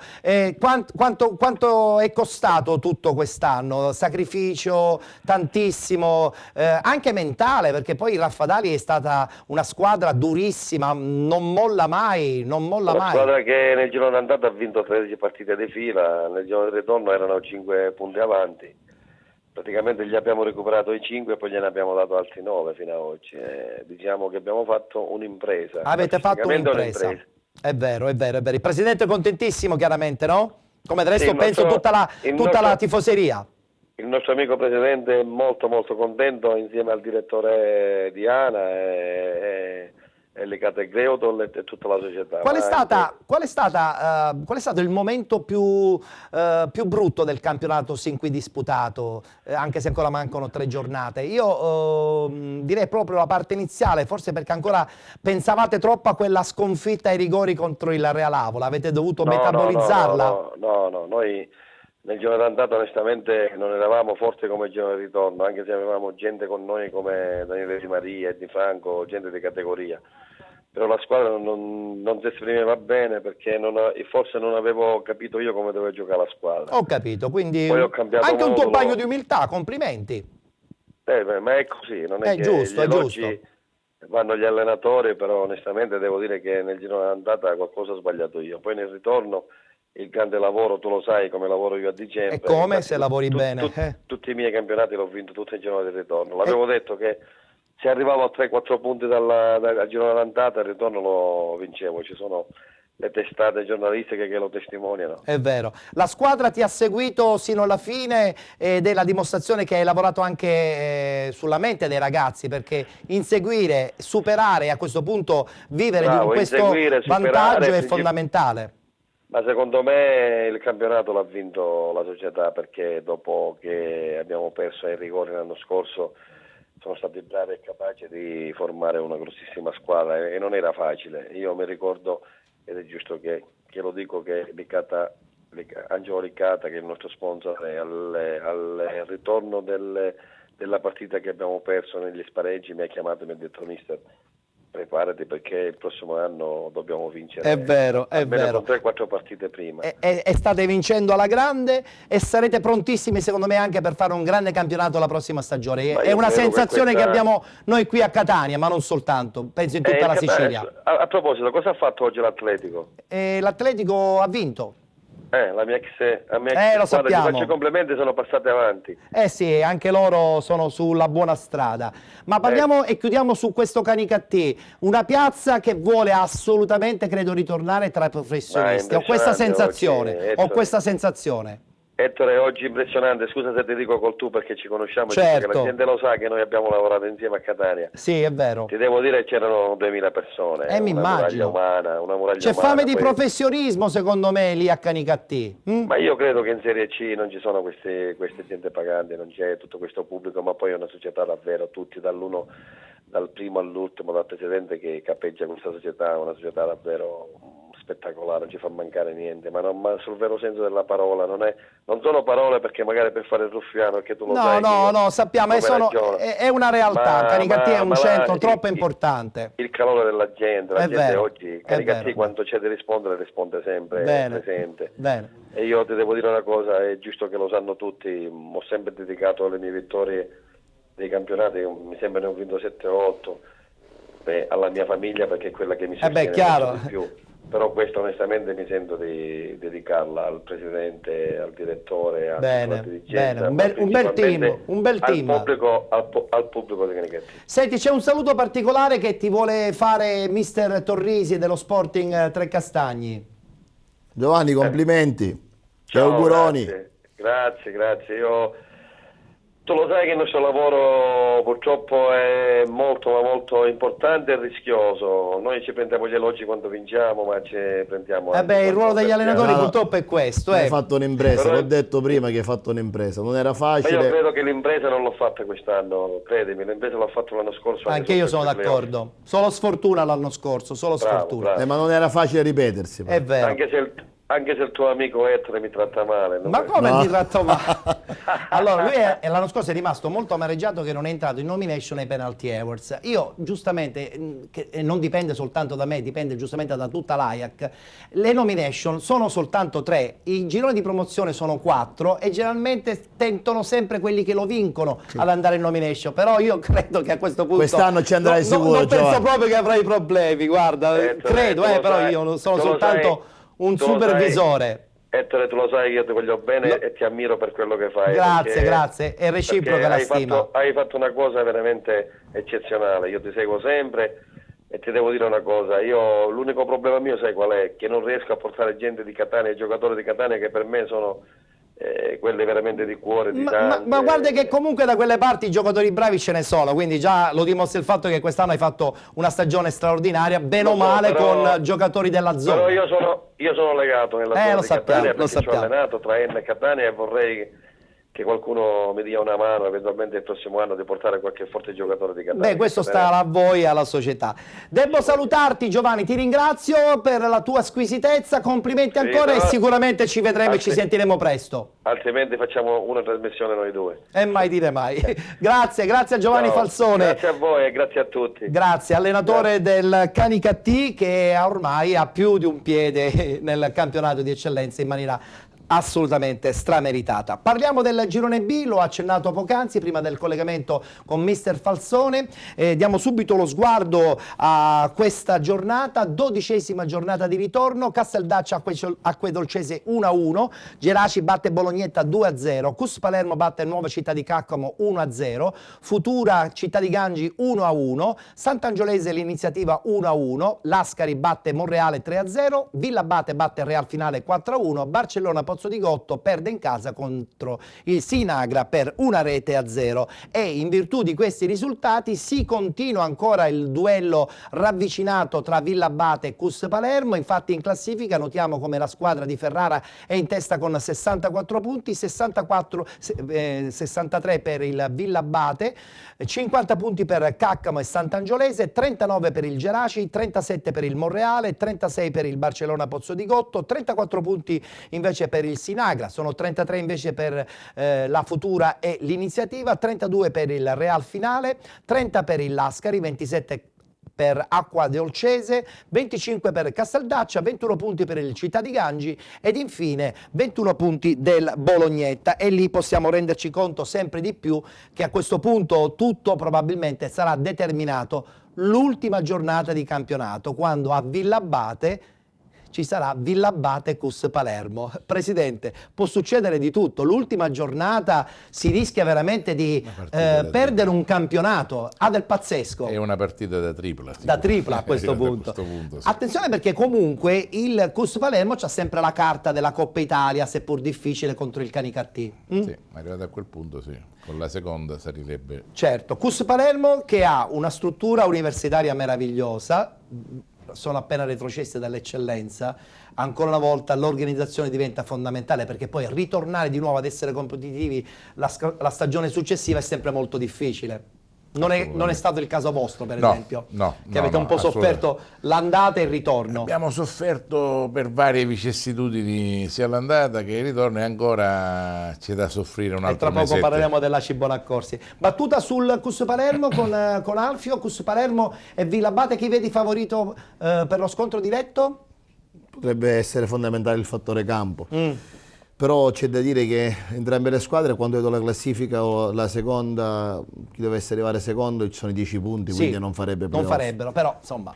Sì, però voglio dire, non si fa nei playoff, c'è il discorso con un Canicattì che sta festeggiando, il discorso della Coppa Italia, può diventare anche determinante. Potrebbe essere positivo questo potrebbe essere un fattore non indifferente. Palermo. Potrebbe essere, però è anche vero che meglio vincere le partite e poi dopo sperare che gli altri ti vincono le altre. Però bisogna giocare su entrambi i fronti. Certo. Attenzione, perché quando tu giochi in doppi fronti è sempre molto pericoloso, perché lo stress mentale non è di poco conto. Infatti, tenendo presente che qui nessuno sulla carta è professionista. Sulla carta, perché poi insomma qualcuno probabilmente lo è già. Queste sono alcune immagini del campo della Sant'Angiolese, dove appunto a suo tempo la squadra del Villabate ha perso una partita che insomma alla distanza sta diventando decisiva, perché avesse quantomeno non perso, a quest'ora il big match dell'ultima giornata sarebbe stato sicuramente un po' più abbordabile, mentre invece adesso un risultato su 3 e basta. Vedremo cosa succederà. Ok, passiamo adesso al girone C del campionato di promozione, girone messinese-catanese, intensissimo, anche se ormai i giochi sono anche in questo caso abbastanza delineati. 12ª giornata di ritorno, ad Aci Sant'Antonio Calatabiano batte Aci Sant'Antonio 1-0, Città di Messina batte Real Rometta 2-0, Camaro batte Città di San Filippo del Mela 5-1, Messina Sud batte Gescal 1-0, Ionica batte Giardini Naxos 3-1, Merì batte Realaci 3-2 ed infine Terme Vigliatore batte San Biagio 4-0. Tutto questo permette ancora una volta alla squadra del Camaro di essere sempre più vicina al campionato di eccellenza. In classifica i punti sono veramente tanti. Guardiamola, in testa la squadra messinese con 63 punti, 56 la Ionica, 53 per Messana e Città di Messina, 43 per il Calatabiano, 40 per il Terme Vigliatore, 33 per Realaci, 31 per il Merì, 29 punti per il San Biagio, 27 il Gescal, 26 il Giardini Naxos, 25 Città di San Filippo del Mela, 24 Messina Sud, 20 punti per il Real Rometta e poi l'Aci Sant'Antonio, ultimo posto in classifica con 4 punti, tenendo presente anche che il Forza Calcio Messina a suo tempo è stata esclusa dal campionato dopo la 4ª rinuncia. Certo, vedere l'Aci Sant'Antonio così in basso, Carlo, un po' ci sorprende, ci amareggia, tenendo presente della tradizione. Infatti, vista la tradizione sicuramente sì, ma si rifaranno, sono convinto, l'anno prossimo. Ci vogliono i dirigenti e ci vuole qualcuno che investe su una piazza come Aci Sant'Antonio. Ma già ci sono sulla carta, però la società l'ha rilevata gente di un certo spessore sociale come Pino Lamantia, Orazio Torisi. Ma debbono ricominciare tutto da capo. Ormai quest'anno era difficile, già salvare il titolo è un'impresa, però è una piazza dove, tornando al discorso che dicevi tu degli impianti, ha un impianto importante, sì, e soprattutto la manutenzione però è sempre molto difficile, perché loro per esempio, permettimi di dire, godono di una tifoseria che non è un fattore meravigliosa, però mentre Aci Bonaccorsi ha un campo in terra battuta ed è facilmente gestibile, il campo di Aci Sant'Antonio ha costi diversi e spesso e volentieri la manutenzione, se non viene fatta in una determinata maniera, non dà i suoi frutti e si rischia poi di giocare in un campo di patate, come del resto è in questo periodo Aci Sant'Antonio. Questo lo so. Io so che quello di Tre Castagni è perfetto. Evidentemente c'è un'idea tecnica di gestione molto più intelligente. Guardiamocela questa bella vittoria del Camaro, che a questo punto la settimana prossima probabilmente festeggerà il ritorno dopo qualche anno nel campionato di eccellenza. Vittoria per 5-1 contro il Città di San Filippo del Mela.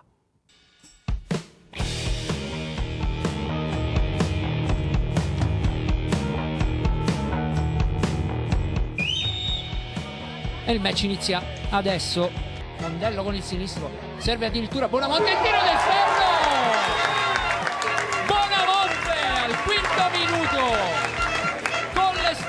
Sul passaggio di Mondello, subito il vantaggio del Camaro, ancora Bonamonte, prova a rimettere direttamente in mezzo, non c'è fuorigioco e c'è il pareggio.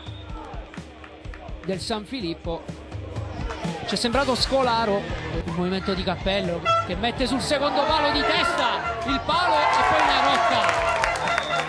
C'è il gol del 2-1. Colpo di testa di Fabio Campo sul palo e la Rocca corregge in rete al 28esimo, nuovo vantaggio del Camaro.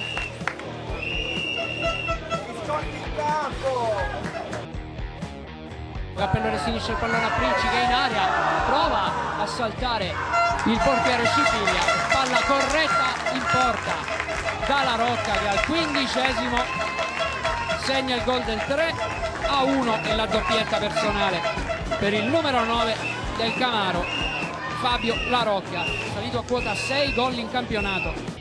E Mondello la mette in mezzo, di testa La Rocca, tripletta per lui al 20esimo, ancora un colpo di testa vincente, ancora Fabio La Rocca, ancora cross di Mondello e porterà il pallone a casa, come si dice in gergo. Fabio La Rocca, l'autore di 3 dei 4 gol del Camaro, milanese a terra Princi. Parte Princi con il destro e lo spiazza, gol del 5-1, dilaga il Camaro al 23esimo, gloria anche per Princi che va subito a ringraziare Mondello, gol del 5-1 porta la firma di Princi. Finisce al 46esimo esatto il match tra Camaro e San Filippo del Mela.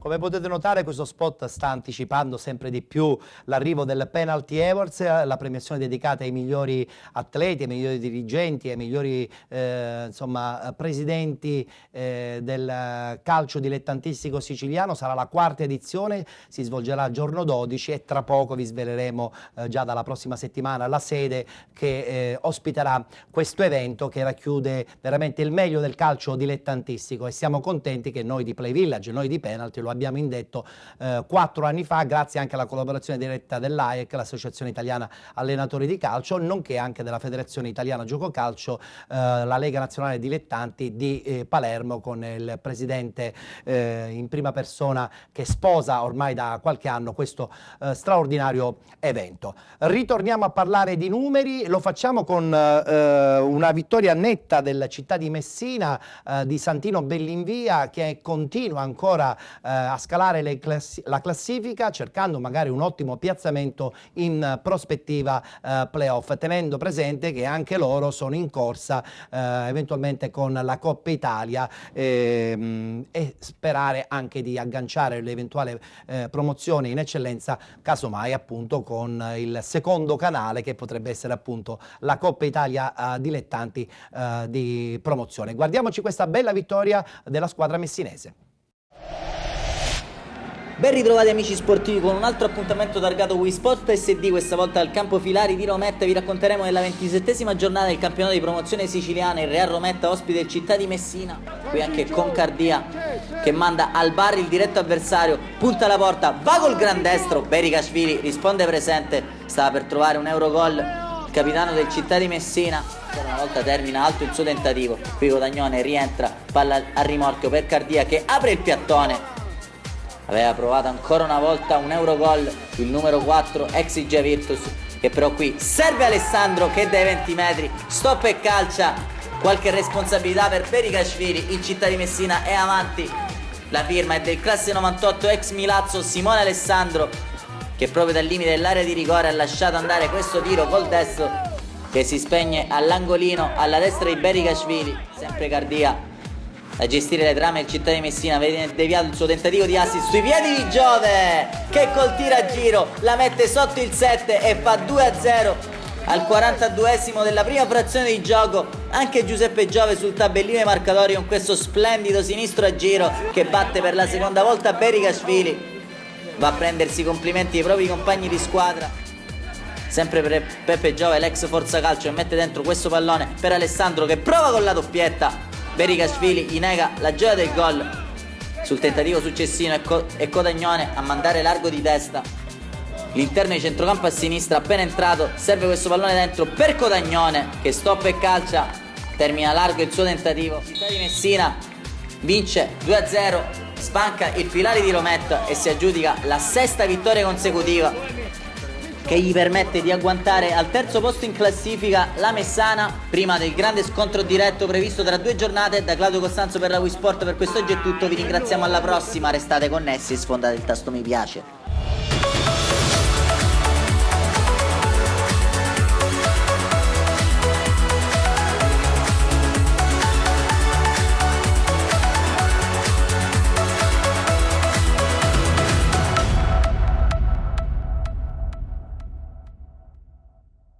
Presidente, ti è piaciuto il campo della Real Rometta? Ecco, diciamo che è un motivo per avere qualche soddisfazione almeno sull'impianto nostro. Perché a Cibonaccorsi quantomeno non è in quelle condizioni, anche in fatto di recinzione direi. Come recinzione, come tribuna che è coperta, con alcune migliorie che hanno apportato adesso finalmente l'amministrazione comunale. E insomma, diciamo che vedendo certi cambi di serie maggiore, potete sorridere. Tutto sommato possiamo sorridere, assolutamente ed è meglio così, no? Perché almeno i giocatori dilettanti possono anche divertirsi. Almeno quello sì. Almeno quello, va bene. Proseguiamo, adesso parliamo del girone D del campionato di promozione, così avremo modo anche di chiacchierare nei dettagli insieme ad Alfio Torrisi, che con il suo Trecastagni quest'anno, come giustamente ha detto a lui all'inizio della stagione, all'inizio del programma, insomma, non vi potete lamentare, avete raggiunto degli obiettivi. Certo, magari i playoff sarebbero stati facilmente raggiungibili con qualche piccola fortuna in più? Guarda, è bello che siamo arrivati a far sognare, noi anche di poter agganciare i playoff, quando ad agosto nessuno avrebbe scommesso un euro su questo Sporting. Quindi doppiamente contenti, anche se sono sicuro che già dalla prossima stagione avete già buttato le basi, cerchiamo di completare queste, poi la prossima. Va bene, giustamente. Allora, girone D del campionato di promozione, guardiamo subito i risultati, eccoli qui. Aquile Calatine battono Real Siracusa Belvedere 3-2, Sporting Eubea batte Calcio Vittoria 3-0. Marina di Ragusa, Città di Catania 0-0, Santa Croce batte Marina di Ragusa 2-1, Atletico Catania batte D'Agata 2-1, Real Città di Paternò batte Megara Augusta 2-1, Sporting Trecastagni batte Rinascita Netina 1-0 ed infine Città di Masclucia 3-0 nei confronti dell'Adrano, però è escluso dal campionato ormai da parecchie settimane. Quindi, come potete ben notare, anche in questa situazione l'Atletico Catania va alla grande, perché con questa vittoria, dopo aver vinto anche il recupero di mercoledì, va dritta verso il primo posto e sarà molto difficile a questo punto che le altre squadre possano riagguantarlo, perché le giornate ormai volgono al termine, mancano soltanto 3 giornate, quindi sarà veramente molto difficile per la squadra di Damiano Proto non riuscire a portare a compimento un sogno che sembrava quasi impossibile sino a qualche mese fa. Guardiamo la classifica di questa 12ª giornata. Appunto, l'Atletico Catania in testa con 64 punti, 62 Città di Ragusa e Real Città di Paternò, con 53 punti il Santa Croce, con 45 punti le Aquile Calatine, con 41 Sporting Eubea e Sporting Trecastagni, con 39 il Real Siracusa Belvedere, 36 per il Calcio Vittoria, con 35 il Marina di Ragusa, 31 Megara Augusta, 29 D'Agata, 23 punti il Città di Catania, 16 punti per Rinascita Netina ed infine 12 punti per il Città di Masca Lucia.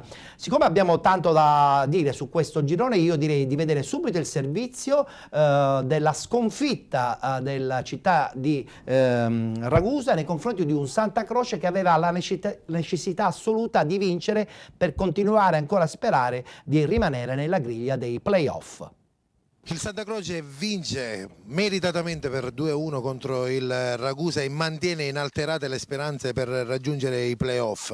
Il Ragusa invece perde un'altra occasione e molto probabilmente, aspettando le gare di domani, dovrà attendere l'esito dell'Atletico Catania e del Paternò e in seguito potrà vedere se la classifica del Ragusa rimarrà alterata. Intanto siamo con mister Gaetano Lucenti, vincitore della gara, un grande Santa Croce, davvero ha dato l'anime in campo, meritava il raddoppio nel primo tempo e l'ha raggiunto con un gol davvero strepitoso di Ravalli.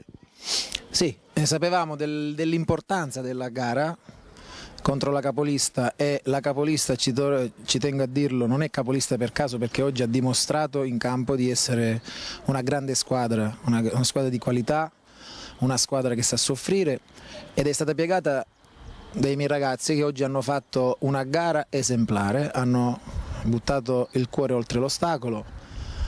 Dopo il pareggio loro non ci siamo disuniti, abbiamo avuto un po' di timori all'inizio del secondo tempo, dove la loro pressione giustamente si è fatta un po' più veemente, e poi siamo riusciti a passare in vantaggio e controllare la partita fino alla fine. Il nostro obiettivo sappiamo qual è, lo ripetiamo da più settimane, ora mancano 3 gare alla fine e noi abbiamo altre 3 finali. 3 finali che dovranno vedere il Santa Croce sempre vincente. Sì, come del resto oggi. Vincere oggi contro la capolista non vuol dire aver raggiunto l'obiettivo. Ora ci sono altre 3 gare importantissime, più difficili di questa, e noi dobbiamo dare il massimo, entrare in campo con la cattiveria che abbiamo messo oggi e fare i punti che ci servono per arrivare ai playoff. Queste 2 sconfitte hanno pregiudicato, insomma, la vittoria del campionato. Adesso si fa dura. Dispiace perché dopo aver disputato un campionato in testa, rovinare tutto così brucia, fa male, ma diciamo anche chi di dovere non ci ha messo nelle condizioni di poterci giocare il campionato come se lo stanno giocando le altre squadre di testa. Però è inutile appellarsi a queste cose. Dobbiamo fare mea culpa, perché mercoledì a 50 secondi dalla fine potevamo mantenere un vantaggio che ci poteva permettere di stare tranquilli, invece così abbiamo mandato tutto all'aria. Adesso dobbiamo solamente pensare a ricompattarci, a recuperare tutti quanti, difendere il secondo posto e non abbandonare l'ultima strada che ci può portare al salto di categoria, che è quello dei playoff. Ferrante che riceve palla per Ravalli che praticamente conquista un rigore, si appresta al tiro e la rete di Angelo Ferrante al 19° minuto, e si sblocca il risultato. Il Santa Croce conduce 1-0 per un netto rigore su Salvatore Ravalli.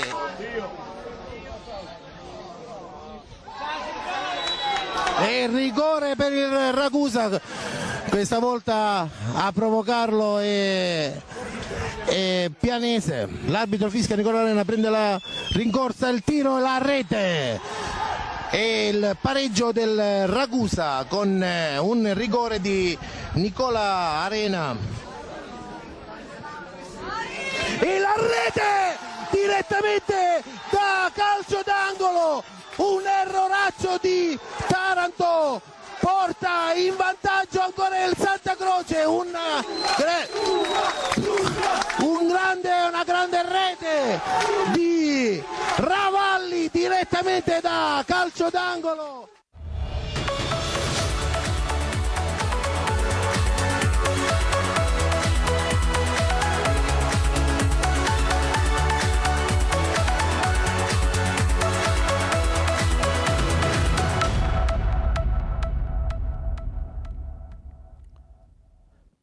Quanta amarezza sul volto di Lavaccara. In 2 partite probabilmente dovrà dare già definitivamente addio ai sogni di gloria di un campionato che lo ha visto veramente protagonista per moltissime settimane.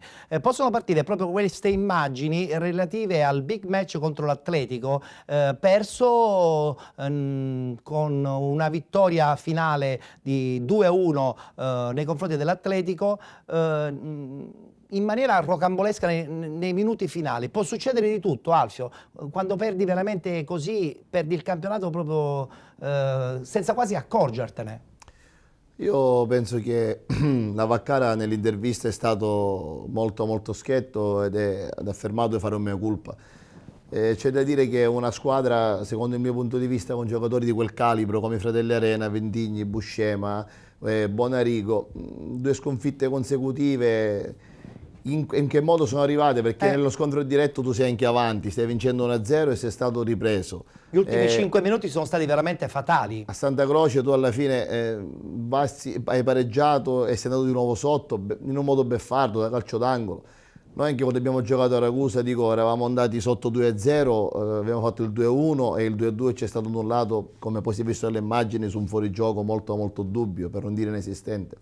Ma questo perché lo dico? Perché questo è il gol del pareggio, 1-1. A quel punto cosa succede nella mente di una è una squadra? cosa strana che una squadra del genere non riesce a gestire. Questo fa più male.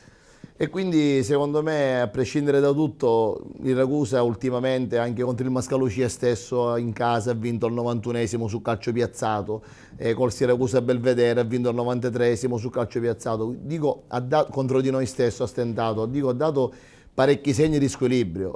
Io penso che alla fine questo campionato, se lo vincerà l'Atletico, come penso ormai sia, l'ha meritato sul campo e penso che onore a loro che lo meritano e non stanno rubando niente a nessuno. Voglio sentire il presidente. Atletico Catania, tradizione, ha trovato insomma evidentemente la quadratura del cerchio, perché all'inizio di stagione aveva dei problemi, poi chiaramente qualche insert in più di qualche giocatore di categoria incide. Una buona campagna di riparazione. Infatti, che poi gli ha permesso giustamente di inseguire alla grande e superare gli avversari.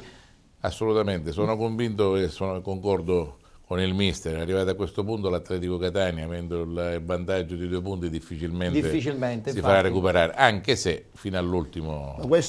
Mai dire mai. Questo sta a significare il discorso, riallacciamoci al discorso che faceva Tortorici all'inizio, lo staff dirigenziale. Io penso che alla fine l'Atletico Catania ha vinto perché è una società che ha vinto, perché il lavoro che ha fatto Richichi non è un lavoro indifferente. Chiaro. Quando tutti pensavano che Proto aveva acquistato il Messina, si pensavano al Atletico Catania che avesse mollato l'Atletico, ma non penso proprio. Io penso che alla fine Ragusa, il nome città di Ragusa pesa. È sempre la New Team, quella è una società che aveva ambizioni diverse. Alla fine penso che Proto ha dimostrato di essere un dirigente all'altezza della situazione. Devo chiudere questo girone D e voglio giustamente parlare della tua squadra, dello Sporting Trecastagni. Nel frattempo tra poco vedremo anche alcune immagini di repertorio. Un Trecastagni che comunque, lo abbiamo detto tutti, ha fatto un campionato più che dignitoso e siamo dell'idea che sicuramente avete buttato le basi per la prossima stagione. Inutile negarlo, perché quest'anno con una squadra anche notevolmente giovane avete fatto degli ottimi incontri. Sì, noi quest'anno abbiamo portato dalla seconda categoria 5-6 elementi che erano con me l'anno scorso, più qualcosina si è trovato già che faceva parte del Trecastagni della stagione precedente. C'era molto scetticismo all'inizio, ci davano per retrocessi già prima di iniziare. In questo momento siamo a un punto dal Caltagirone, che virtualmente siamo a 4, ma realmente siamo a un punto perché mancano i 3 punti del Laterano che loro già hanno. Quindi siamo a un punto dal 5° posto. Abbiamo fatto un lavoro eccezionale. Meglio di così. Ma di questo bisogna darne atto anche alla società, che ci permette di lavorare in una maniera molto serena, non fa mancare niente alla squadra e soprattutto abbiamo un impianto dove ci permette anche di lavorare serenamente. Senti Presidente, hanno un campo dove non hanno problemi, ma la società come resta anche voi. Ma la società fa degli investimenti importanti anche in questo. Riguardante l'anno prossimo.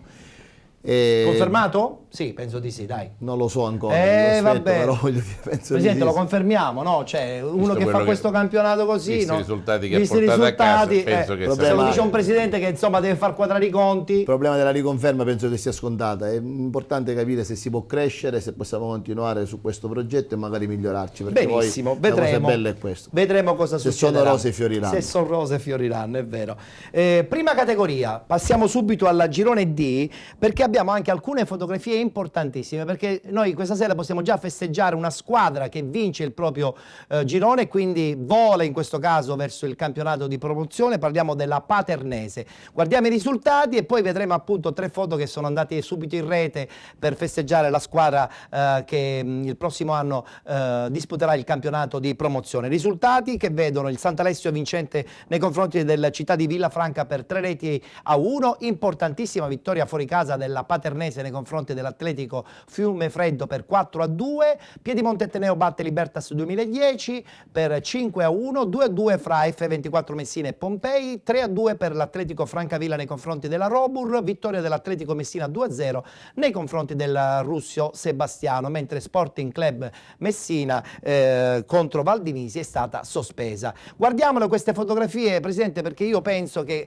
il momento più bello è che quando si vince un campionato si libera la mente, no? La gioia diventa incontenibile, non in questo caso perché è una fotografia di rito per festeggiare questa promozione della Paternese, ma tra poco vedremo appunto come in questo caso la vittoria liberatoria. Ti è successo un paio di anni, qualche anno fa. Qualche stagione fa ci è successo quando siamo passati alla seconda. Sono questi i momenti in cui probabilmente c'è la voglia di continuare sempre a lottare e pensare che il calcio è bello anche per queste emozioni. Sono momenti che poi ricordi per anni dopo e ti danno la carica per continuare anche nei momenti un po' più oscuri. Sicuramente c'è un pizzico di invidia nel vedere certe immagini, non lo nascondo. Beh, chiaro, d'altra parte, qualche anno fa tocca a te, adesso agli amici di Paternò che ritornano. È una pregevolissima vittoria di un campionato, oltretutto molto qualificato, perché alcune squadre si erano ma la prima categoria è sempre bene. Un campionato difficilissimo,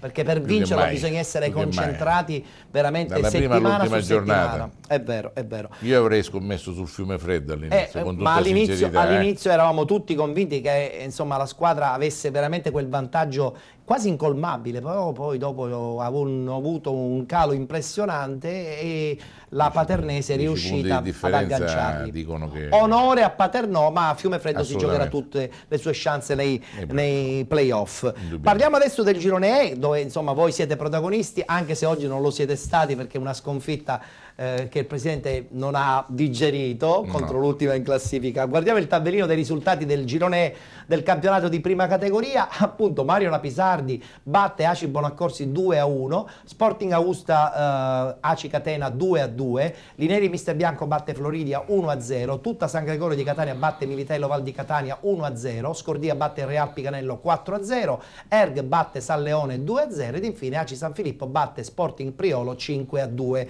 In classifica lo Sporting Augusta continua ad essere sempre leader con 55 punti, ma a seguire l'Erg con 53 e poi via tutte le altre. Però mi rimane impresso questo Mario Lapisardi, ultimo in classifica con 7 punti e voi retrocessa, e voi con 22 punti che dovete ancora un po' non dico soffrire, però insomma rimanete un po' amareggiati. Io alla fine mi fa piacere dire una cosa, che alla fine della partita io prima di entrare negli spogliatoi dei miei sono andato dal professor Pecora.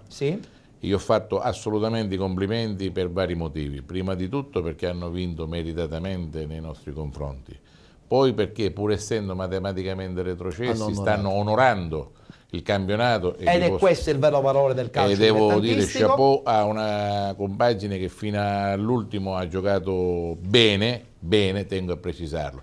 Noi oggi non credo che fossimo nemmeno schierati in campo, perché è stata una partita... Ha fatto la romanzina al mister, Presidente caro? Siccome non mi sono piaciuti soprattutto i ragazzi, alla fine della partita, e mi fa piacere le cose dirle direttamente, alla fine della partita ho espresso il mio punto di vista ai ragazzi. Il Presidente lo deve fare. In maniera abbastanza calorosa come è mia abitudine. E sono sicuro che da martedì si ricomincerà a mettere giù la testa e ricomincerà a lavorare, perché il campionato, di che oggi poteva dirsi per noi chiuso in una posizione di tranquillità, invece nella realtà, vedendo questi risultati, devo dire che ci saranno le ultime 3 giornate.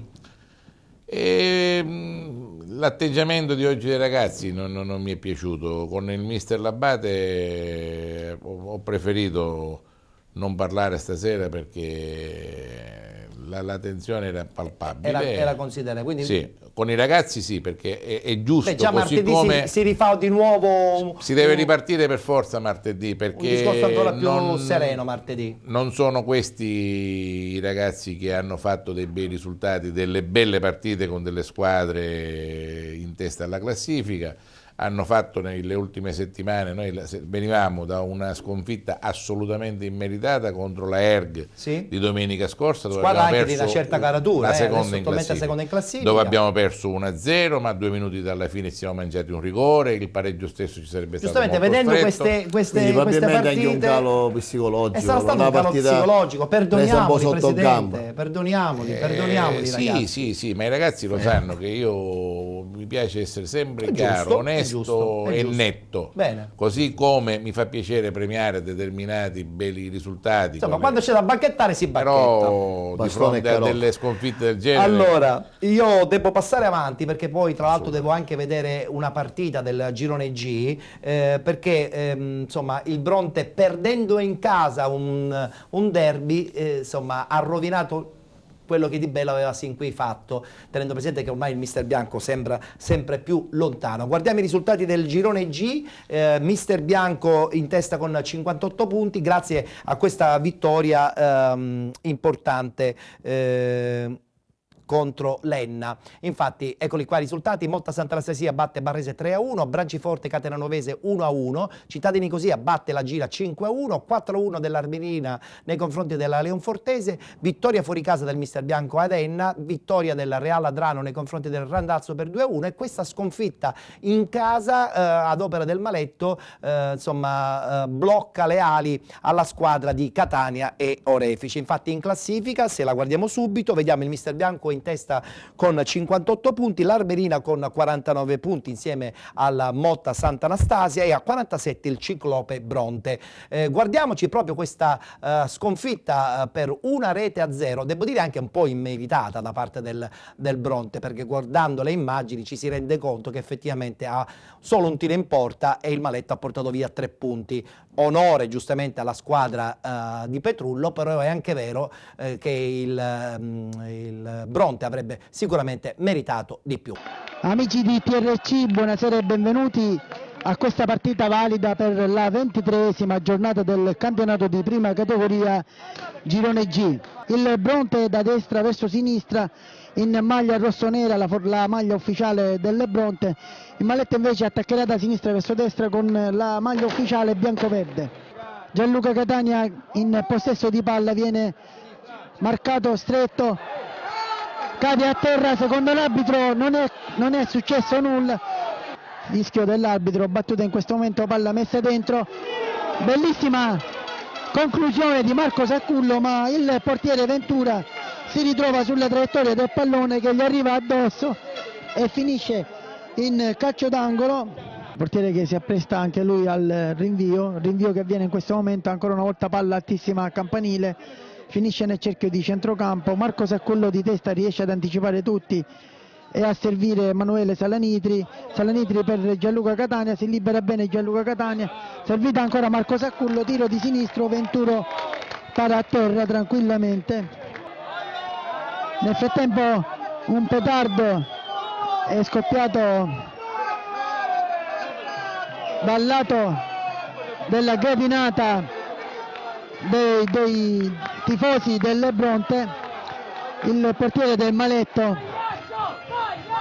si è buttato a terra, sanitari che adesso si apprestano a prestare le cure al portiere del Maletto Ventura, rimasto a terra dopo lo scoppio di un petardo lanciato dalla gradinata Tano Scala. Dopo questa interruzione di alcuni minuti dovuti all'infortunio del portiere Ventura a seguito dello scoppio di un petardo nei pressi della porta difesa dall'estremo difensore del Maletto, sembra che la partita possa riprendere. Infatti fa il suo ingresso in campo il numero 12 Caggeggi, portiere che da 2 settimane invece era schierato titolare. Calcio di punizione battuto da Giraldo, battuto lunghissimo, palla che finisce in aria e proprio il portiere del Maletto a respingere di pugno, tiro di Ruffino. L'arbitro fischia alla fine del primo tempo durato oltre un'ora. scambio di prima intenzione e tiro che il portiere Caggeggi in tuffo riesce a deviare in angolo. Osserva la posizione dei compagni, serve dietro Sgarlata, il suo lancio era stato preciso verso Genna, ma l'intervento di Andrea Salanitra ha impedito l'inserimento del giocatore del Maletto. Adesso è Bronte che fraseggia, palla che Federico Saccullo si fa fregare e Teriaca in contropiede riesce a segnare un gol spettacolare. 29esimo minuto, gol del Maletto, palla rubata da Teriaca a Federico Saccullo, festeggiamenti nella parte di tifo del Maletto. 1-0 per il Maletto quando siamo a 16 minuti dalla fine della partita. Batte lo stesso Federico Catania per non perdere tempo, serve il compagno Giraldo. Giraldo mette la palla subito in mezzo nella zona di campo in cui si trova Ruffino. Ruffino avanza sul lato destro dell'attacco, mette una palla in mezzo. Fischio finale dell'arbitro, la partita finisce qui. Il Maletto, come era stata all'andata quando il Bronte aveva vinto per 1-0, riesce a vincere questa partita portando a casa 3 punti che saranno importanti per il proseguo del campionato grazie al gol realizzato dal rientrante Teriaca.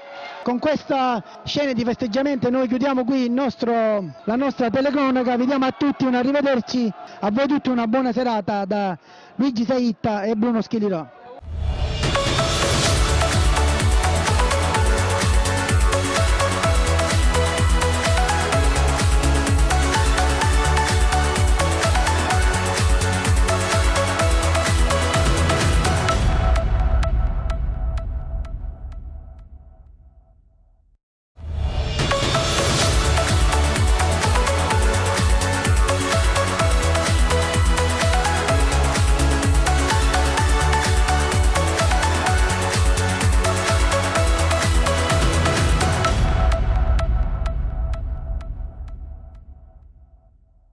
Il calcio è anche questo, un tiro in porta, vittoria a questo punto del Maletto in quel di Bronte per la disperazione del duo Catania-Orefice, ma speriamo che si possano riprendere anche a partire dalla prossima settimana. Siamo ai saluti, oggi è stata una puntata intensissima dalla Serie D sino alla prima categoria, con i festeggiamenti anche legati alla squadra della Paternese che la prossima stagione disputerà il campionato di promozione. Passiamo ai saluti, lo facciamo subito con il presidente dell'ACI Bonaccorsi, Carlo Nastasi, che ritorna dopo qualche anno, però sempre al timone di una bella realtà che è ACI Bonaccorsi.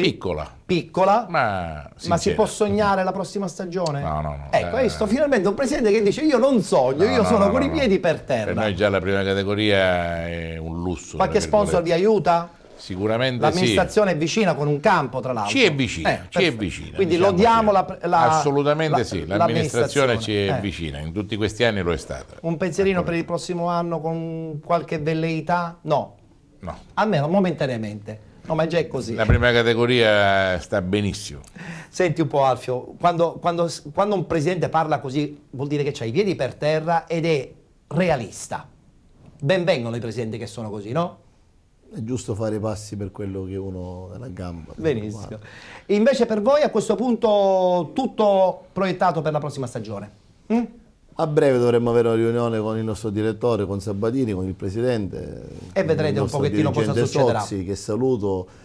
Lo ringrazio di tutto il campionato che mi è stato accanto in panchina e fino alla fine. Perché è stato una coppia, siamo stati una coppia vincente, perfetto. Allora un bocca al lupo. Ringraziare e salutare. Certo, un bocca al lupo dunque all'ACI Bonaccorsi e allo Sporting Trecastagni. A presto avremo delle novità. Benissimo, allora io a questo punto mi congedo da voi per questa ennesima puntata di Penalty. Prima di salutare chi ci sta seguendo volevo ringraziare anche Sasà Santisi e Maurizio Iachella della Radio Academy, guidati da Ubaldo Ferrini e Paola Quattro, che sono i nostri stagisti che sono stati presenti oggi all'interno di questa puntata dietro le quinte naturalmente di Penalty. Salutiamo tutto lo staff tecnico e vi diamo appuntamento naturalmente alla prossima settimana puntuali alle ore 19 per raccontare il calcio dilettantistico, il calcio di Penalty. Arrivederci a tutti.